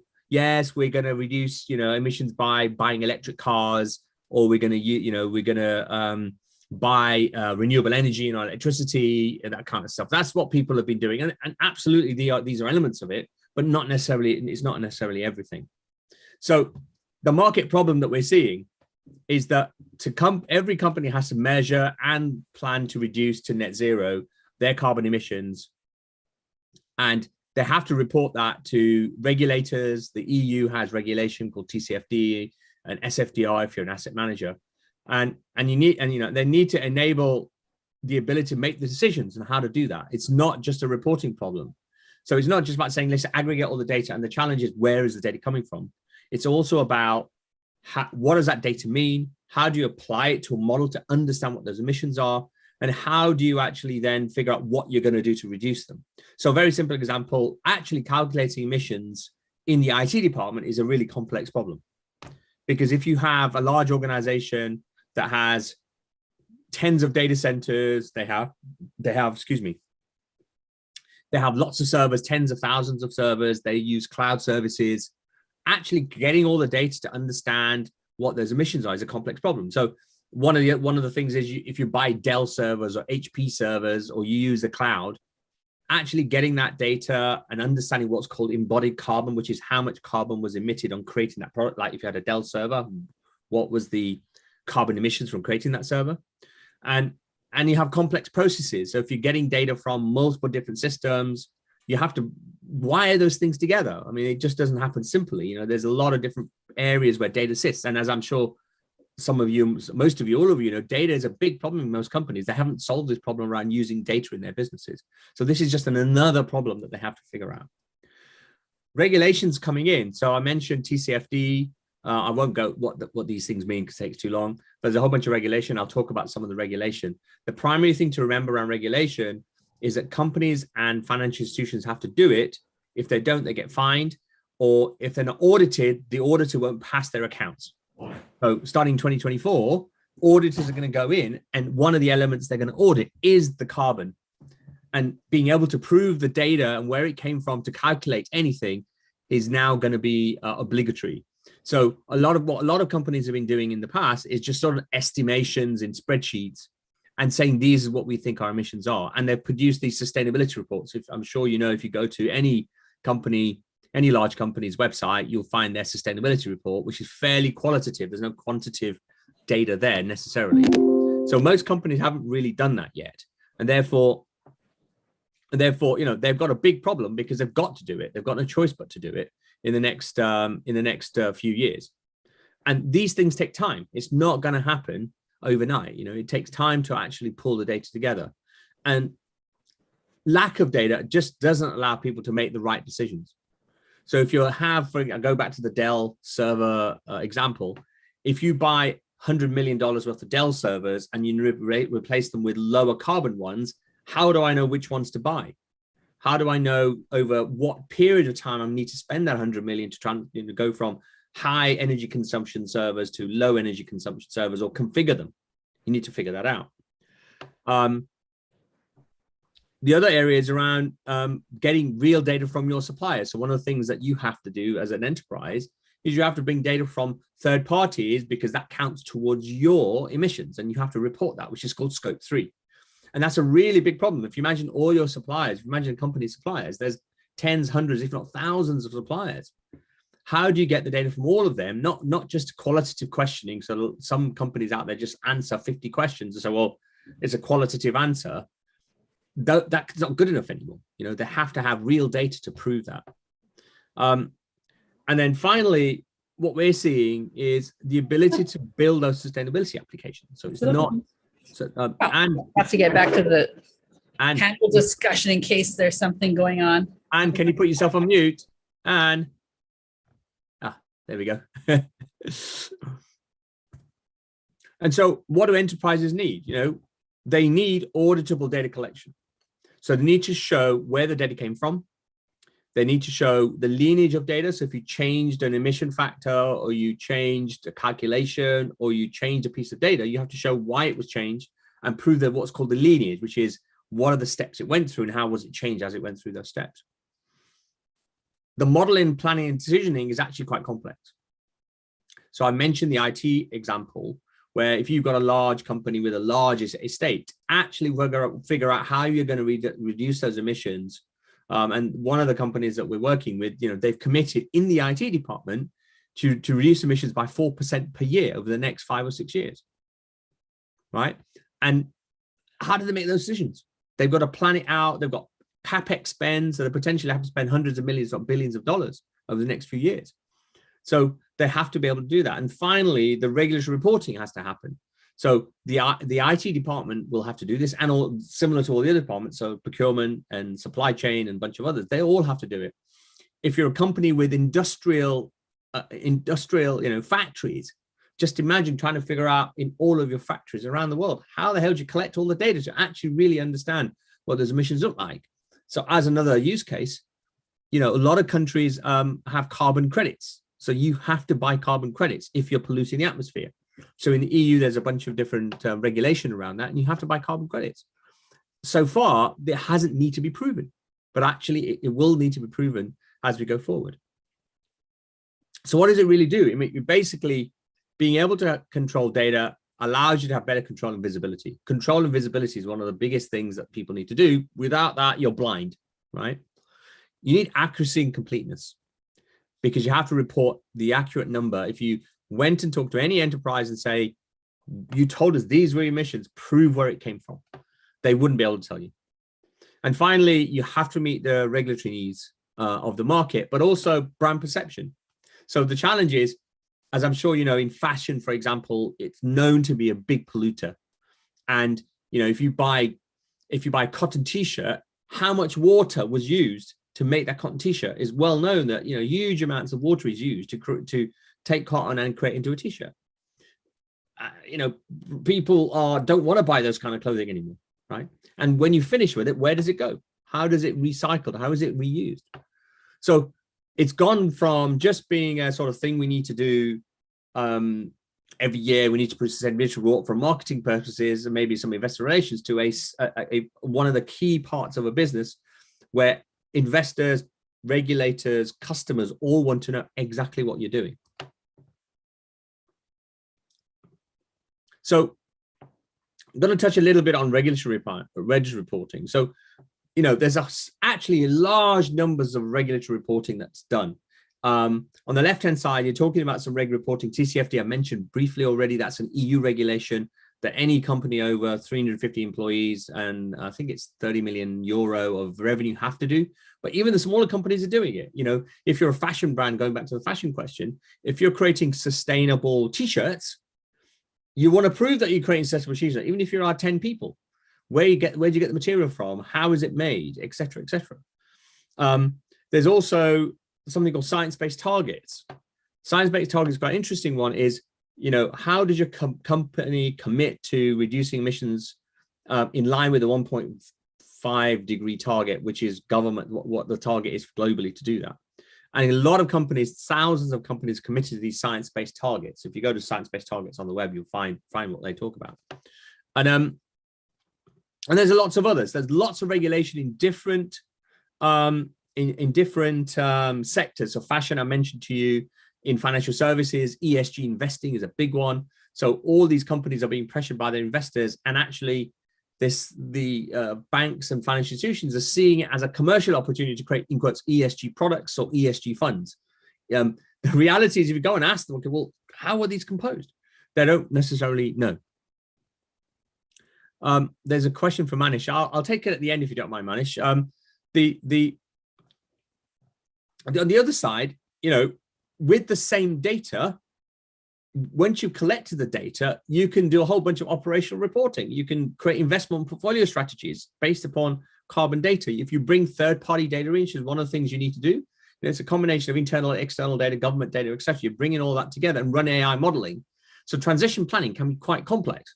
So being able to actually run those models, understand what the transition planning effects are to your business, what the risk is, what is the enterprise risk to your business, all these things become pretty important. If you have the data, you can then feed that into the same data, if you like. That's what we call a system of record. That data is stored in a single carbon data platform, and then you can feed that into multiple different areas. So being able to report is only a side effect. General reporting only happens once a year. Moving away from just doing once a year reporting to actually operational decisioning, which is what I call it, is a really big factor that we're seeing that companies are starting to do. So what are the applications? Once you have the data sorted, you know, what can you do with it? And these are some of the things. I'm not going to read them out, but you can see, you know, sourcing raw materials and understanding the carbon footprint of a steel frame, of one type of steel frame, for example, to another type of steel frame. You know, which companies are making decisions saying, well, we're going to buy the one with lower carbon. It may cost more, but actually overall, it's going to cheaper for us if we use that. Things like circular economy, understanding the circular element of the product that you have, whether it's a cup like this one, or a computer like this one, you know, or a phone, sorry, a phone is a computer. So that one, you know, this is a very complex supply chain. Being able to understand how this product was created is actually quite a complex task. If you have the data, you can work it out. You know, I'm pretty sure Apple will be doing that, you know. Things like transport and logistics. So if you're shipping goods and services around the world, how do you need to calculate those things. Now, one interesting thing about that is almost every industry has in their industry bodies and governing bodies are creating these sustainability standards and calculations. So there's something called the GLEC in the logistics industry, made up of some of the biggest logistics brands and shipping brands. You know, they've come up with a set of practices and a set of models that companies can use to actually work out what those emissions are as part of their own calculations. On the retail side, you know, I was on a call earlier today where they're a sustainable fashion website and they only want to sell sustainable brands. And the question was, how do we measure and how do we index the sustainable nature of the particular product that we're selling? So, you know, the challenge is being able to go to the brand and say, okay, well, let's help you work out what that is. You know, so these are all, you know, these are some of the factors. So if you imagine, if you have the data, there's a whole set of things you can do with data around sustainability, and it's impacting almost every single area of a company, and also impacting investment strategies big time in every single type of investor. So what's in it? What's in it for enterprises? And why would they want to do this? And primarily, the driving force is regulation.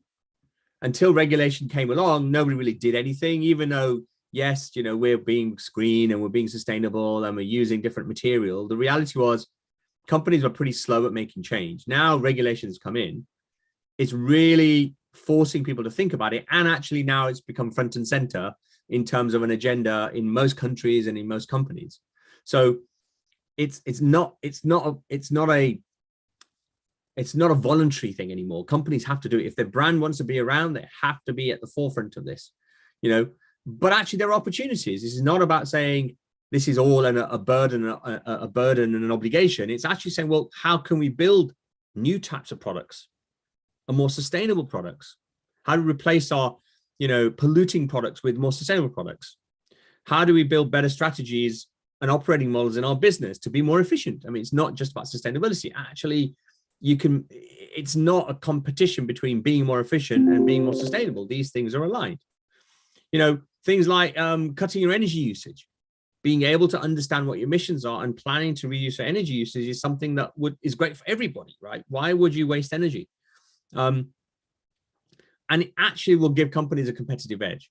The ones that do it well, the ones that do the measurement, the ones that prove it, and then obviously are great at marketing that to customers, whether it's a B2B customer or consumer, these guys are going to win. These guys are going to win because people go to them because they're being more sustainable and they're faster and they're proving it. The element here is proving it. That's a big part. So that was it, really. I mean, thanks for listening. I think I had 15 minutes and hopefully I haven't gone over 15 minutes. And thanks very much. Manish asked the question. So I'll just read out the question. So I'm glad, Alpesh, you're covering the most important aspect on sustainability ESG, especially in pharma space. Look forward to tech involved in decarbonization and quantitative disclosure. Okay, so he's just making a statement. So thank you very much. Are there any questions? Alpesh, thank you so much. I think we do have several questions, but what we will do is just take a very short break for 2 minutes, and then we will dive into a quick panel session. So to all of our speakers, please stay with us and allow yourselves just a couple of moments to get refreshed, and we will return in just 2 short minutes. Until then, for those of our audience who are with us, if you have any questions or comments or feedback, please remember to send them across, particularly for questions, you need to send that in the Q&A box below. And if it's a question that is specific to a certain speaker, again, please do name who it is that you would want to have answer that question. So yes, we will see you back here in just 2 moments. Thank you.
Okay, ladies and gentlemen, thank you very much for your patience, and thank you for those who have also joined us recently.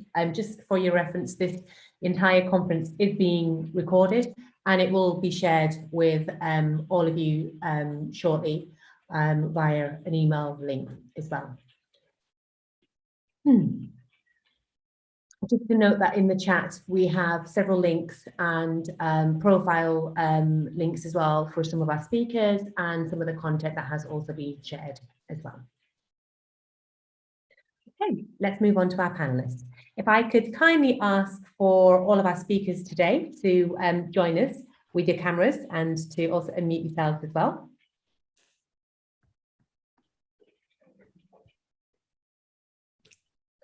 Wonderful. Thank you very much for joining us and for returning as well. We actually have a couple of additional speakers who will be joining this specific panel today. I think also to provide some support for some of the more technical questions. But so I will introduce you in a short moment. But again, I would ask that if any of our audience have additional questions, please send them now, or if you would like to follow up on some of the comments made by our speakers, then please feel free to do so. And I would ask you to direct them directly into the Q&A box below. So joining us, in addition to our speakers from earlier, we have Alexander Yavorski, who is a project manager at Deep Knowledge Group. Alexander, hello. Hi, everyone. Hello. He is also a mathematician with a pharma background who is focusing on leveraging big data and machine learning in order to create predictive analytics and database market insights for longevity financial advisors, which Talbot is also involved with, and also the world's first longevity-focused capital advisory firm. Combining different ML-based approaches, he leads the next generation customized IT platform for venture capital and private equity. Alexander is interested in mathematical and AI applications in investment, finance, banking, and other areas. And it notes that you also speak 6 languages fluently, including Chinese, Ukrainian, and German, which is really impressive. But I would expect no less from somebody with your accomplishments, for sure. We also have with us Nikita. Yes, I see you are online. Hi, yeah, Nikita. hello. So we have Nikita Bursenev. He is a quant analyst at Deep Knowledge Group, a quantitative analyst, former researcher in the field of matrix theory and control theory, which is ICS-RAS. He is interested in financial models, including stock performance prediction based on financial and non-financial parameters. At Deep Knowledge Group, he provides quantitative analysis and performs market research, as well as developing pricing models. He has several years of experience in managing long equity portfolios, and he holds a master's in physics from MIT, which is based in Moscow, and currently is finishing his master's of finance course at the University of Bologna. And I believe you are also a CFA candidate, and you've passed a few of your exams with one pending. Yes, that's congratulations. right. Thank you. Wonderful. Welcome back to our panelists from earlier. We have Alpesh, Talgat, and Anastasia Korshik, and of course, Dmitry Kaminsky. So let's begin our panel discussion. I would like to start with a question that I'm going to put out there, which I think is a very broad question, and forgive me for my naivety in asking this, but we have several members of our audience who are joining today who may have just been introduced to the concept of investment technology and innovations in investment. So I would like to ask, and again, forgive me for such a basic question, are investment technologies worth investing time and money for? And if so, why? And I would be very interested to hear some short arguments from various speakers today as to what you would say, and I suppose your elevator pitch to those who have joined this sort of frontier of technologies and are intrigued. So who would like to take a? I would probably start a little bit and then give a word to Anastasia. So of course, everybody of you are quite aware about CRM, Client Relational Management System, and there are many of them, and most of them are quite typical.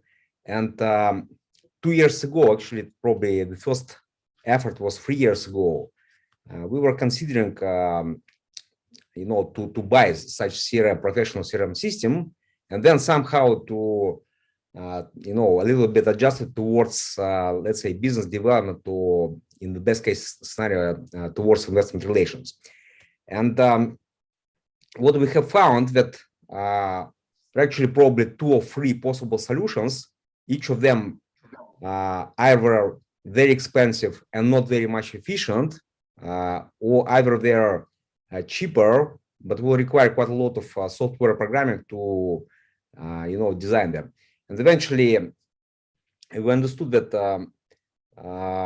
even the best possible, like really sophisticated solutions, they're not that best, in the sense that for our purposes, not Salesforce will not work in full capacity, not even something similar.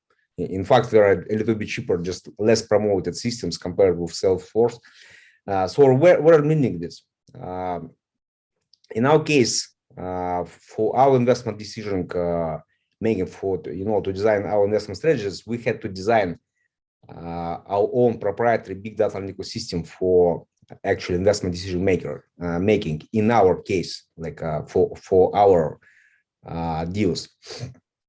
But now we are going even further. So we are working to implement our own, not CRM, but IRM system, investment relations management system, specific software with some machine learning techniques, which will be specifically designed to automate in some capacity some routine process which any company will be facing whenever they will want to make some kind of any technical fundraising process. Doesn't matter on the side of startups which are looking for investors, or vice versa on the side of investors, because each of the investor for deal flow, some assistance to technical stuff in venture fund, investment fund, they will have to do quite a lot of routine boring work, which could be very well optimized in nowadays using some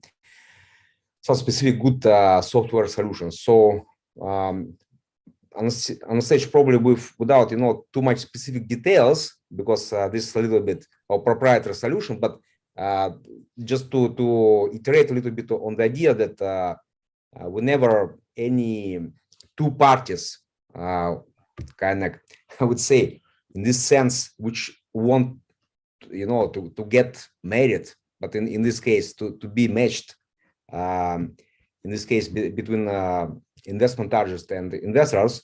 So there is a lot of technical routine process which should be improved, optimized, and just enhanced with software. The very same as a lot of things already were improved and resolved with software development over the last 10-20 years, since the proper implementation of internet happened everywhere.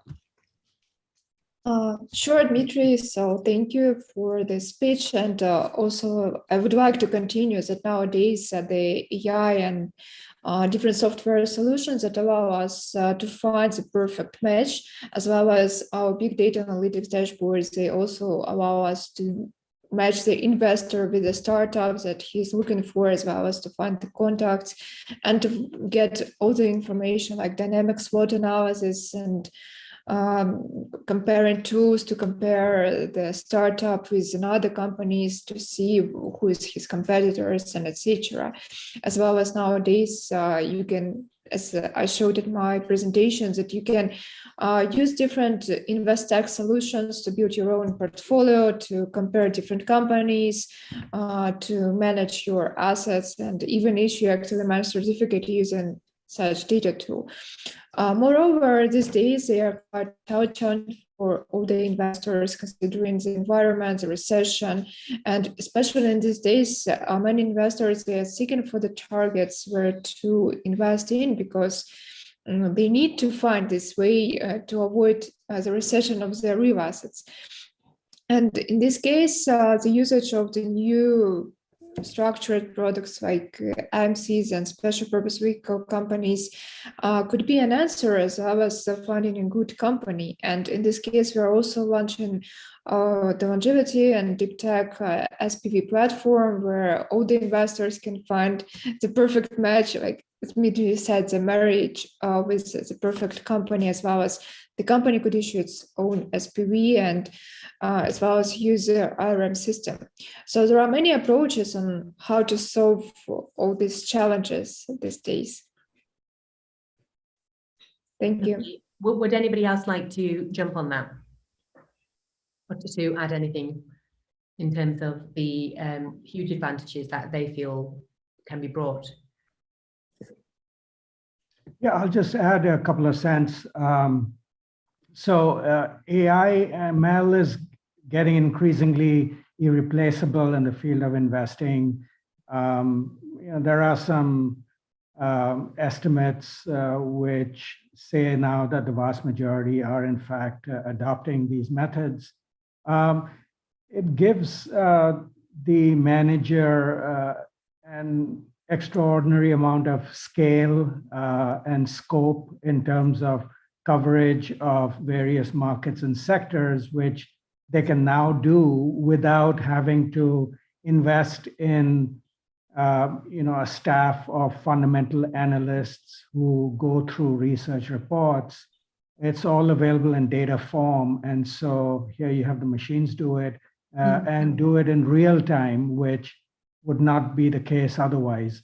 And so speed of computation basically far exceeds anything done away from AI and ML. And accuracy, working with a sharp pencil instead of a broad brush, that's huge. And making numbers-based predictions instead of qualitative assessments on buy and sell and how much to buy and sell. These are all separate facets that AI and ML bring, and in general, quantitative investment brings. Absolutely. And it's interesting that you mentioned some of the predictions, because we are speaking relatively in terms of AI being a really useful tool to assist. But where are we in terms of trusting AI with, and trusting not just AI, but technology in general with investment decisions, especially where we have risk involved? Yeah, so again, I'll just add my thoughts, and they are not by any stretch of the imagination the answer, but no singular AI model provides the gospel truth. And so by and large, everyone uses an ensemble approach where they use different AI machine or models to make their individual predictions, and they use then some approach to sensibly combine the outputs to determine the strength of the decision. So again, if you ask any person implementing the model or the strategy, they'll all have different answers, and there's no one perfect answer, is all I could say. Of course. Would anyone want to add to that in terms of? Yeah, I would like to add a couple of points to my colleagues already in terms of IRM platform that has been developed by Deep Knowledge Group. Speaking from the personal experience and the experience with dealing with startups and investors, capital raising procedures can be draining, because especially when you do everything in terms of not quantitatively but qualitatively, and especially draining not only for the personnel who is actually responsible for searching investors or searching startups. It can be draining and for founders as well, for managing partners, because it takes lots of time and it takes away your focus on your main business. And when you actually involve AI into the process, it's not only about trust, but it actually saves you lots of time. This has been pointed by my colleagues. And time is money. And it actually helps to accelerate the whole business process and the process of matching, of engaging for both investors and the capital raisers. And speaking more in terms of trust, yes, I think we definitely and absolutely can trust AI, because sometimes, like most of the times, people make mistakes as well. So if you, like, for example, looking for a company to invest, there is no absolute guarantees that you won't do a mistake. But what AI does is it does number crunching, and numbers don't lie. Especially, this is why I use my presentation. For example, I wanted to make an input of as much statistics as possible, because when you look at the numbers, they tell the real story. And what AI actually helps is to gather and take away all the noise and put numbers on the table. Absolutely. So this is why I think we can absolutely trust AI, especially in the platforms. I think trust is a very, very key concept here, because a lot of what you've mentioned in terms of visibility, blockchain is a fantastic example of how you can actually have that visibility to reestablish your trust in terms of, you know, a lot of the processes and the actual journey that a lot of the those decisions have taken. And I think it was more wondering, what can we do to, especially with AI and some, you know, of the real frontier technologies, to make it more reliable. So, you know, whereas you've got in front of you sort of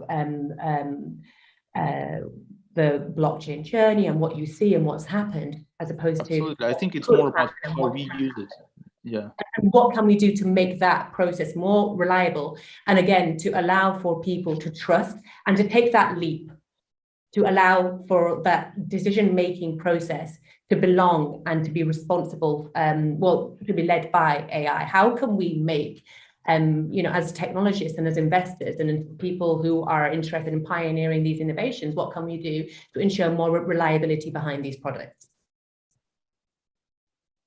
It's an interesting concept. I mean, it doesn't have to be a question answered. It's perhaps more food for thought. If anything. Yeah, as you rightly said, like it depends how we use it. So this is where the core of the trust comes from. I mean, we can use it to gather information, to extract all the necessary points that we need, but at the end of the day, it's how we use it and what do we do with it. This information, how we proceed, our decisions. So this is why we definitely can trust it, but all the outcome depends on the people at the end of the day. Absolutely. Yeah. Thank you. I can see that we've had a few more questions in our Q&A as well, and some comments. So sort of building upon the concept behind AI, Adan Wasaja would like to ask, how can AI help with businesses in business evaluation of private company startups for investment by private equity? Alpesh, I can see that that's an intriguing question. Is it more that it's we're not there yet, or it's something for us to think about? I don't necessarily think you need, well, I suppose you could build a bunch of AI models by looking at historic data from companies and their performances. I don't necessarily think you need AI. You could just use statistics. You know, if you want to say, if you say statistics is a branch of AI, then yes. A lot of companies do that. Let's be honest. You know, a lot of investors do actually sophisticated modeling to understand valuations of companies. You know, they look at market segments. All the big VCs, if you name any tier one VC, they have a team of people looking at this, look at the markets. So it's already happening, I would say, in terms of valuations. You know, so when you walk in on a company and a sector, most of these guys already know what your company's valued at, given the traction you have, because they'll have done the research. That's why, let's be honest, if you look at any VC that's investing Series B rounds they know that we need to invest X amount of money. So they already know. I mean, they already know this stuff. I would say private equity firms are probably not that sophisticated. I don't know. I'm not a private equity firm guy, but I don't think they're as sophisticated as some of the venture capitalists that if you talk about tier one venture capitalists like Andreessen Horowitz and Greylock and some of the others, Sequoia, these guys have teams working on this. Yeah, those are more sophisticated. Private equity guys will do valuations based on, in quotes, traditional valuation models. I'm sure they have market models they've built. Some of the private equity firms, I'm sure they have market models they've built. So frankly, you're at a disadvantage if you're going as an early stage company to a private equity firm, because they know more about it than you do. The most sophisticated ones know way more about it than your business than you do, and where it fits and what the value of the business could be. Hence, where they offer you a valuation and offer you an amount of money. I mean, it's simple as that, because they know.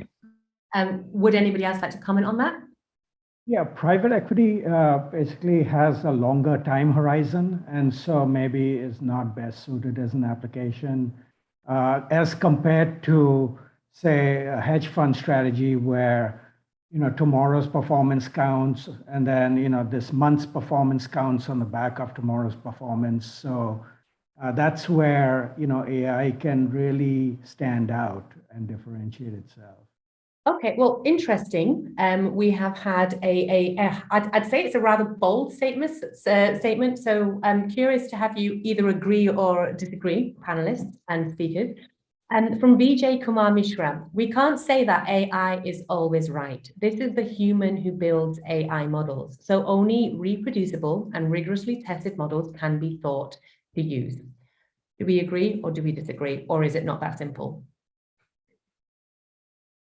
Yeah, I think I can partly answer the question. So that's true that AI. So basically, if we think about AI as an algorithm, let's say, it's true that it can make false statements, in a sense that it's not his decision to make a certain statement, right? It's programmed to make to produce certain results when you feed certain data to this algorithm. So basically, if AI or machine learning as an algorithm has provided you with the results that are somehow that cannot be qualified as a good result, it's definitely not the fault of the algorithm, right? It's the fault of the guy who wrote the code. That's true, but that's another question that we have here. And yeah, you are totally right, Roxy. It's not that easy to define whether it's true or not. But I would add that when we're talking about AI, we basically, it's super important if we talk not only about the algorithm itself, because algorithm, trust me, you can write whatever algorithm you want to write. It's basically, you have like no limitations, to be honest. The only, like, one of the major limitations that you tend to encounter when you're working with machine learning or artificial intelligence or whatever you call it is basically the data. Even in math, it's always the data. It's always it's always what you feed to your algorithm. And here we have like a big problem, because the way we the way you manage your data, what type of data you tend to use, and how exactly you govern these cases when how you make sure that the data is not poisoned, for example, by one of your competitors, how you make sure that there is that you have excluded all the noise, how you make sure that the loss function or any other functions or are working properly. So this is the real problem that we have, to be honest. And when we're talking about like being sure that we fed the data and algorithm produced as the results we actually want, depending on the type of algorithm we tend to use. If it's something simple like let's say I don't know, like feed-forward neural network, it might be quite understandable what's going on. But if we move further and dive into the deep learning, the further we go, the harder for us to unpack this black box of AI. And this basically most of the time prohibits our understanding of what's going on, and whether the AI or the guy who wrote the code basically understands the business problem he or she tries to solve. So this is the real case. And in my opinion, we need to be really cautious, because I totally agree with Kaushik that AI or machine learning, definitely it's a hot topic right now, and we definitely see how it captures different markets, different areas of our current work, no matter like what the area is, basically. But it's true that we need to be cautious when we are applying it, because it's a lot of cases when you can basically apply another model which works perfectly. It has no these problems with data poisoning or these biases or black box problem or anything else, and it works just fine. So this is the real case, and most of the time such models tend to be computationally, they tend to be less greedy in terms of computations and power and time you need to spend on it. So that's true, but it is fact also that for certain cases, machine learning can outperform certain algorithms. And the reason we use AI, it's not because, in my opinion, it's not because it's always right, but because there are certain cases where you cannot make sure that you are yourself right? So you just cannot manage to go through all the data you have or fit into the model that you have right now. So you just have only one option to use machine learning. So this is fortunately or unfortunately the world we are living. Could there be consideration to perhaps for collaborative technology? So think of it as a hybrid. So we don't solely rely on AI and machine learning for the entire management of that product, I suppose, and that outcome rather. So for example, touching back on blockchain, you mentioned in terms of it's hard to know whether the data is being fed in or it's been cheated by a competitor. But then by bringing in other frontier technologies, you could rule those out. And so you could, in effect, strengthen, by creating that baseline, strengthen the output and the decision making that we are currently not wanting to be too reliant on, by the use of other more reliant technologies that can act as a constructive, I suppose, supplementary product. Yeah, I definitely could agree with this statement. So basically, compared to some other, approaches, let's call them purely mathematical approaches, it's not the best definition, but the best one I can come up with right now. AI compared to those approaches are rather a interdisciplinary area. So you basically need to apply not only mathematics or not only computer science, in order to come up with the model which basically, gives you the right result. And it tends to be the truth that you need to apply, as was mentioned before by our panelists, that basically you cannot apply just most of the time, just one algorithm solely, right? You need to apply a bunch of algorithms and in order to get the result that basically makes sense, right? So that's totally true. And I believe that in the future, when AI will be even more developed as it is now, in comparison to as it is now, we will be able to apply certain collateral technologies, right, to boost the current level. Because even though AI is a hot topic right now and people really love it, and that's true that it's comparatively new technology. It's not comparatively new in terms of math, that's true, but in terms of the technological realization and as and how it works, it's definitely comparatively new. So I'm pretty sure that more to come in terms of AI, and yeah, we definitely will see how it rises with the use of certain collateral solutions as a blockchain, for example. Yeah, lovely. Would anybody like to expand on that or any further? Yes, Alpesh. No, I think I did my first AI algorithm thing long time ago. I think I don't think you can generalize around the application of AI. The use case specifics matter. So if you got safety critical use cases where lives depend on it, that's a different set of provability that you have to do on that, right? Mm-hmm. So I've worked on engine oil displays in helicopters where if things, it's got to work, or the plane falls out of the sky and people die, right? If you're talking about, so I don't think you can generalize around the application of AI across everything. You've got to be very specific on use cases and industries and applications. That's for me. So, the generalized thing we do is we were working in data and AI for 15 years. So for us, it's, in the context that we're applying it, as I mentioned, on sustainability. I had a question today from somebody saying, well, can you measure the carbon footprint of a t-shirt accurately? And I said, well, you can estimate it using a model, but it's not, who knows whether it's accurate or not, because there's no reference point. You know, yes, you can benchmark against other data, but that data is also not accurate because it's not measured using real data. Now, interestingly, there's a whole new industry that's emerged recently called synthetic data. I don't know if you heard about synthetic data, where what people are doing is effectively creating data artificially using models to then feed into AI models to train them. So, you know, it's an interesting, so we're seeing that kind of thing emerge, because if you can't train the AI model to recognize something, let's say it's a visual thing, or, you know, like recognizing, I don't know, a card, I don't know, we're making it up, but then you need to training data and you need to label it. How the hell do you get training and labeling data? Well, you have to collect it. Well, if you can't collect it, what do you do? Well, you can create synthetic data.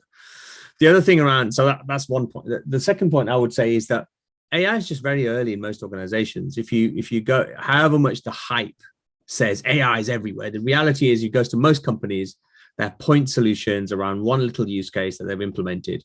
These use cases may be big for a particular organization, but actually only a very few companies out there are leveraging AI to scale. Primarily, the problem is bringing data together. If you can't bring your data together, it doesn't matter what you can do. So the digitally native companies like the Netflixes and the Facebooks and those kind of the big native ones that you'll know about, they built their business from the ground up to make sure they have all the data and then overlaying that AI stuff.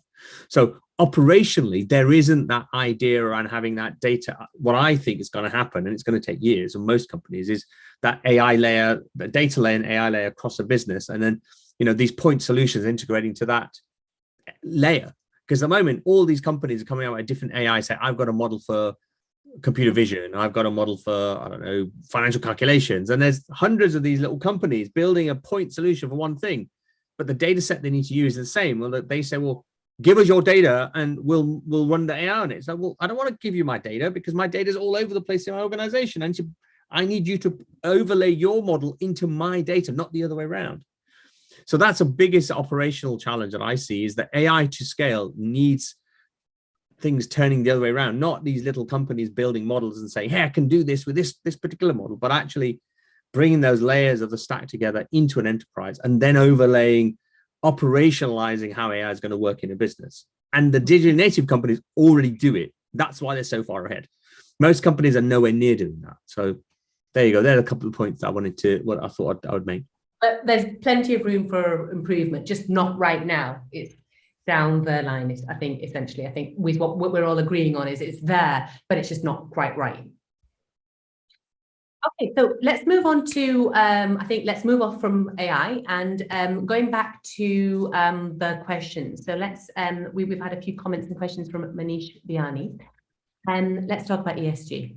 Do you consider ESG score as one of the technical metrics? And do you mention technical metrics? So as an example, do you take patent valuations into consideration? Does that question resonate with anybody that would want to take that? So I was just trying to understand the question around patents. I'm just trying to where's the question? Manish, if you're still online, feel free to just sort of clarify what you mean. But yeah, but until then, if we just want to have a discussion looking at ESG scores as one of the main metrics. Well, I can tell you ESG scores are all BS right now. There is no realism in any of these scores. They're all made up. The data and the foundation of the scoring is completely proprietary, or they use screen scraping. They scrape sustainability reports and come up with a magic score, right? That's what's happening. And it's all greenwashing. There really isn't that. I mean, I don't know if you saw the press release recently where ExxonMobil was in the top 4 of ESG high level score and Tesla didn't even make it to the top 100. I mean, that's ridiculous, right? I mean, okay, maybe Tesla's supply chain is not efficient, but actually an oil and gas company by their nature may do net zero, but the reality is this just doesn't make sense, right? So ESG scores, I don't believe any of them. I wouldn't trust them. However, it's all relative. So if you're in the financial markets and you're taking ESG scores from Sustainalytics or another vendor, it's all relative. So, they grade the scores based upon their own internal model, but they grade people based upon something which is relative to something else. So Nestle relative to, I don't know, pick another company, to Unilever. So relative. Investors can make investment decisions to a certain extent because it's a relative score. You could say, well, actually, you know what? It's a relative score. Yeah, Unilever's here, Nestle's here, pick another FMCG companies here. Therefore, you can sort of make investment decisions based on that. So I wouldn't say it's all crap, but it's just been inappropriately used in a blanket way. Well, it's just not used. These, if you're making investment decisions which allow you, which are our money, it's our pensions money and our investment money, and these investors are making these decisions based upon those things, then it should matter, and it's going to matter, because for asset managers, investors, and private equity firms, SFDR is another regulation that's coming in. These guys have to prove this stuff. They're saying what the portfolio composition is. They have to prove what these portfolio makeup is and how the ESG scores fit in. So they can't just get away with saying, oh yeah, we use the ESG index and so it's fine, right? And actually there are 600 different ESG indexing companies out there, right? So which one do you use? Well, I think someone just commented that is actually a very interesting point. Kaushik, what do you think? I could see that you had a thought there. Yeah, so I know based on our chief quant that we do use an ESG score, but I couldn't tell you exactly how it's used in the long short context. But I know it's one of the factors that go into the model. Okay. So not much to add there. Would anybody else like to add on the ESG front? No. So I think Manish explained what he meant by his question in terms of the patent, which is a number of patents or a content value potential evaluation. Does that add some context? Or shall we move on to another question? Say one more time.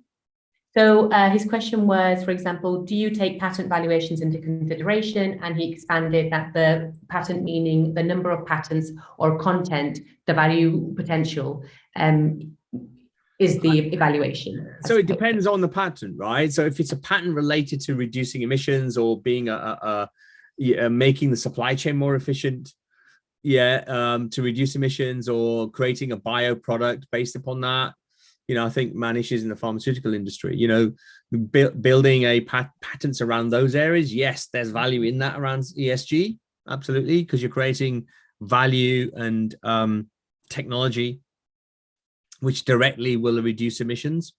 So that impact all, social and governance. I don't know what you can do in social and governance around patents, but for example, drug composition and using different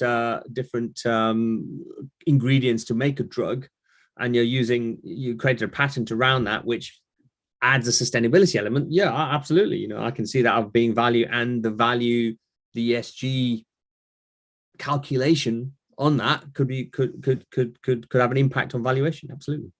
Okay. I think he commented further on Dow Jones and sustain analytics and the rigorous green technology. But I think what you've said, it kind of covers that quite nicely, for sure. Yeah. I mean, I think there's lots of invention around clean tech, as it's called. There's huge amount of invention around bio products, on food products, there's so much innovation going on. I don't know how, and a big chunk of these companies are patenting those things. Like what's it called? Impossible meat, the meat company Impossible, Improbable, or whatever it's called. Yeah, I think not Beyond. I think I know which. Beyond Meat. Those guys, they patented stuff around going whatever, right? So that's valuable. I don't know how it.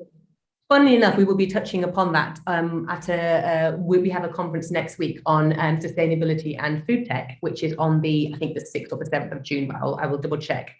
So for those that are specifically interested in that area, we will share a link for how you can get involved, and we can expand upon that conversation, because I know it's quite a controversial topic with many myths that are in need of being dispelling and conversation to be had. I believe it's Tuesday. Okay, I know that we need to wrap up quite soon. So I just want to ask one more question, which is an earlier question right at the start, which is going back into the SPAC model. So there are a few comments about this. So one, do we believe that the SPAC model is not favorable for tech companies? And why do we consider that targets that went public via SPACs are unsatisfied, considering that SPACs are performing better than traditional IPOs? Who would like to take a stab at that? I think, yeah, I can just make a quick note on the SPACs and this type of question. So it always, when we try to compare two things, it's important to decide, what is your benchmark, right? So if we would compare SPACs to the traditional IPOs, I'm pretty sure there are different cases, to be honest. And for certain companies, SPACs definitely might be a great opportunity to raise money and to went public and all this stuff.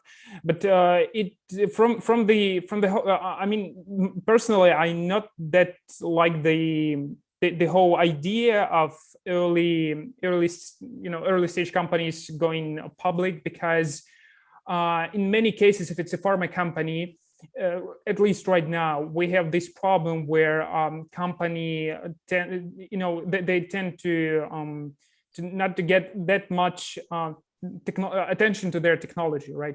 So the great idea and the pure realization of this idea, and this basically leads to those cases where companies, they raise millions and tens of millions of dollars and they just went public, where SPAC, for example, because it's easier and convenient for companies, and then they just fail. Even pretty much it's often that even before the clinical trials, right? Even before the phase 1, and this basically is not it's not great, not only for investors, but only for this company in particular, right? Because they have compromised their technology and probably their team for some time, at least, right? So I'm not sure that SPAC as an approach, it's really something bad for the company, at least, but it's definitely something that might spoil the CEOs of different companies and basically led them to the wrong conclusions about their technology, sustainability, their progress as a company, the investment readiness level of their technology, which might lead to the results they definitely don't want to face in the future. Where in the case of the fail, it would be much harder for them to raise capital, and if they would let's say wait for a year or two, they might adjust their technology, making it more sellable, finding better scientific advisors and so on and so forth, and after that making this leapfrog and launching their technology. So yeah, this is the way I see it in this case. Absolutely. Anastasia, Nikita, would you like to add on that, or are you happy with Alexander's response? Is there anything that you would want to expand on? I could say that these days, these are quite challenging for the companies raising funds, especially going public. It doesn't matter either they go for a SPAC or an IPO. Their retail investors, they could be afraid of putting their money like these days because of the markets going down, like S&P 500 going down. So in this case, going for a SPAC these days could be rather challenging. So in this case, sometimes this could not be a successful strategy as it was like a few years ago. So in this case, I would advise just to go for the traditional way of the private equity strategy. So in this case, it would be more interesting for such companies just to wait and then go public, then go for an IPO. But still, a SPAC could be an interesting idea if you already have built the community of the investors interested in it. So you need also to build your community on the secondary market before you go for a SPAC. Lovely. Okay, wonderful. So I think if there are any final comments from our speakers today, please do have a moment to make them now. Otherwise, I think let's wrap up for the evening or afternoon, wherever you are. I just want to say that we, obviously, this is day one. This is a 2-day conference, and we will be back tomorrow at 4 p.m. BST as well, so same time tomorrow.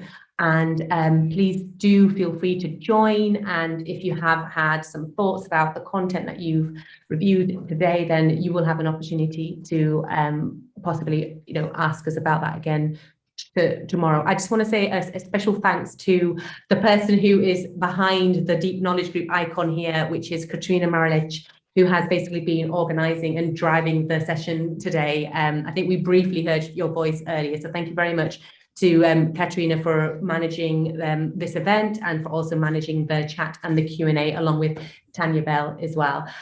So yes, thank you very much, everybody, for joining today's conference and discussions.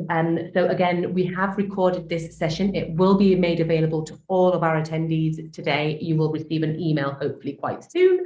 And it's been my absolute pleasure to have been your host this evening. And I look forward to seeing you all again tomorrow at 4 p.m., which is UK time. Have a wonderful evening, a wonderful day, and I will see you all tomorrow.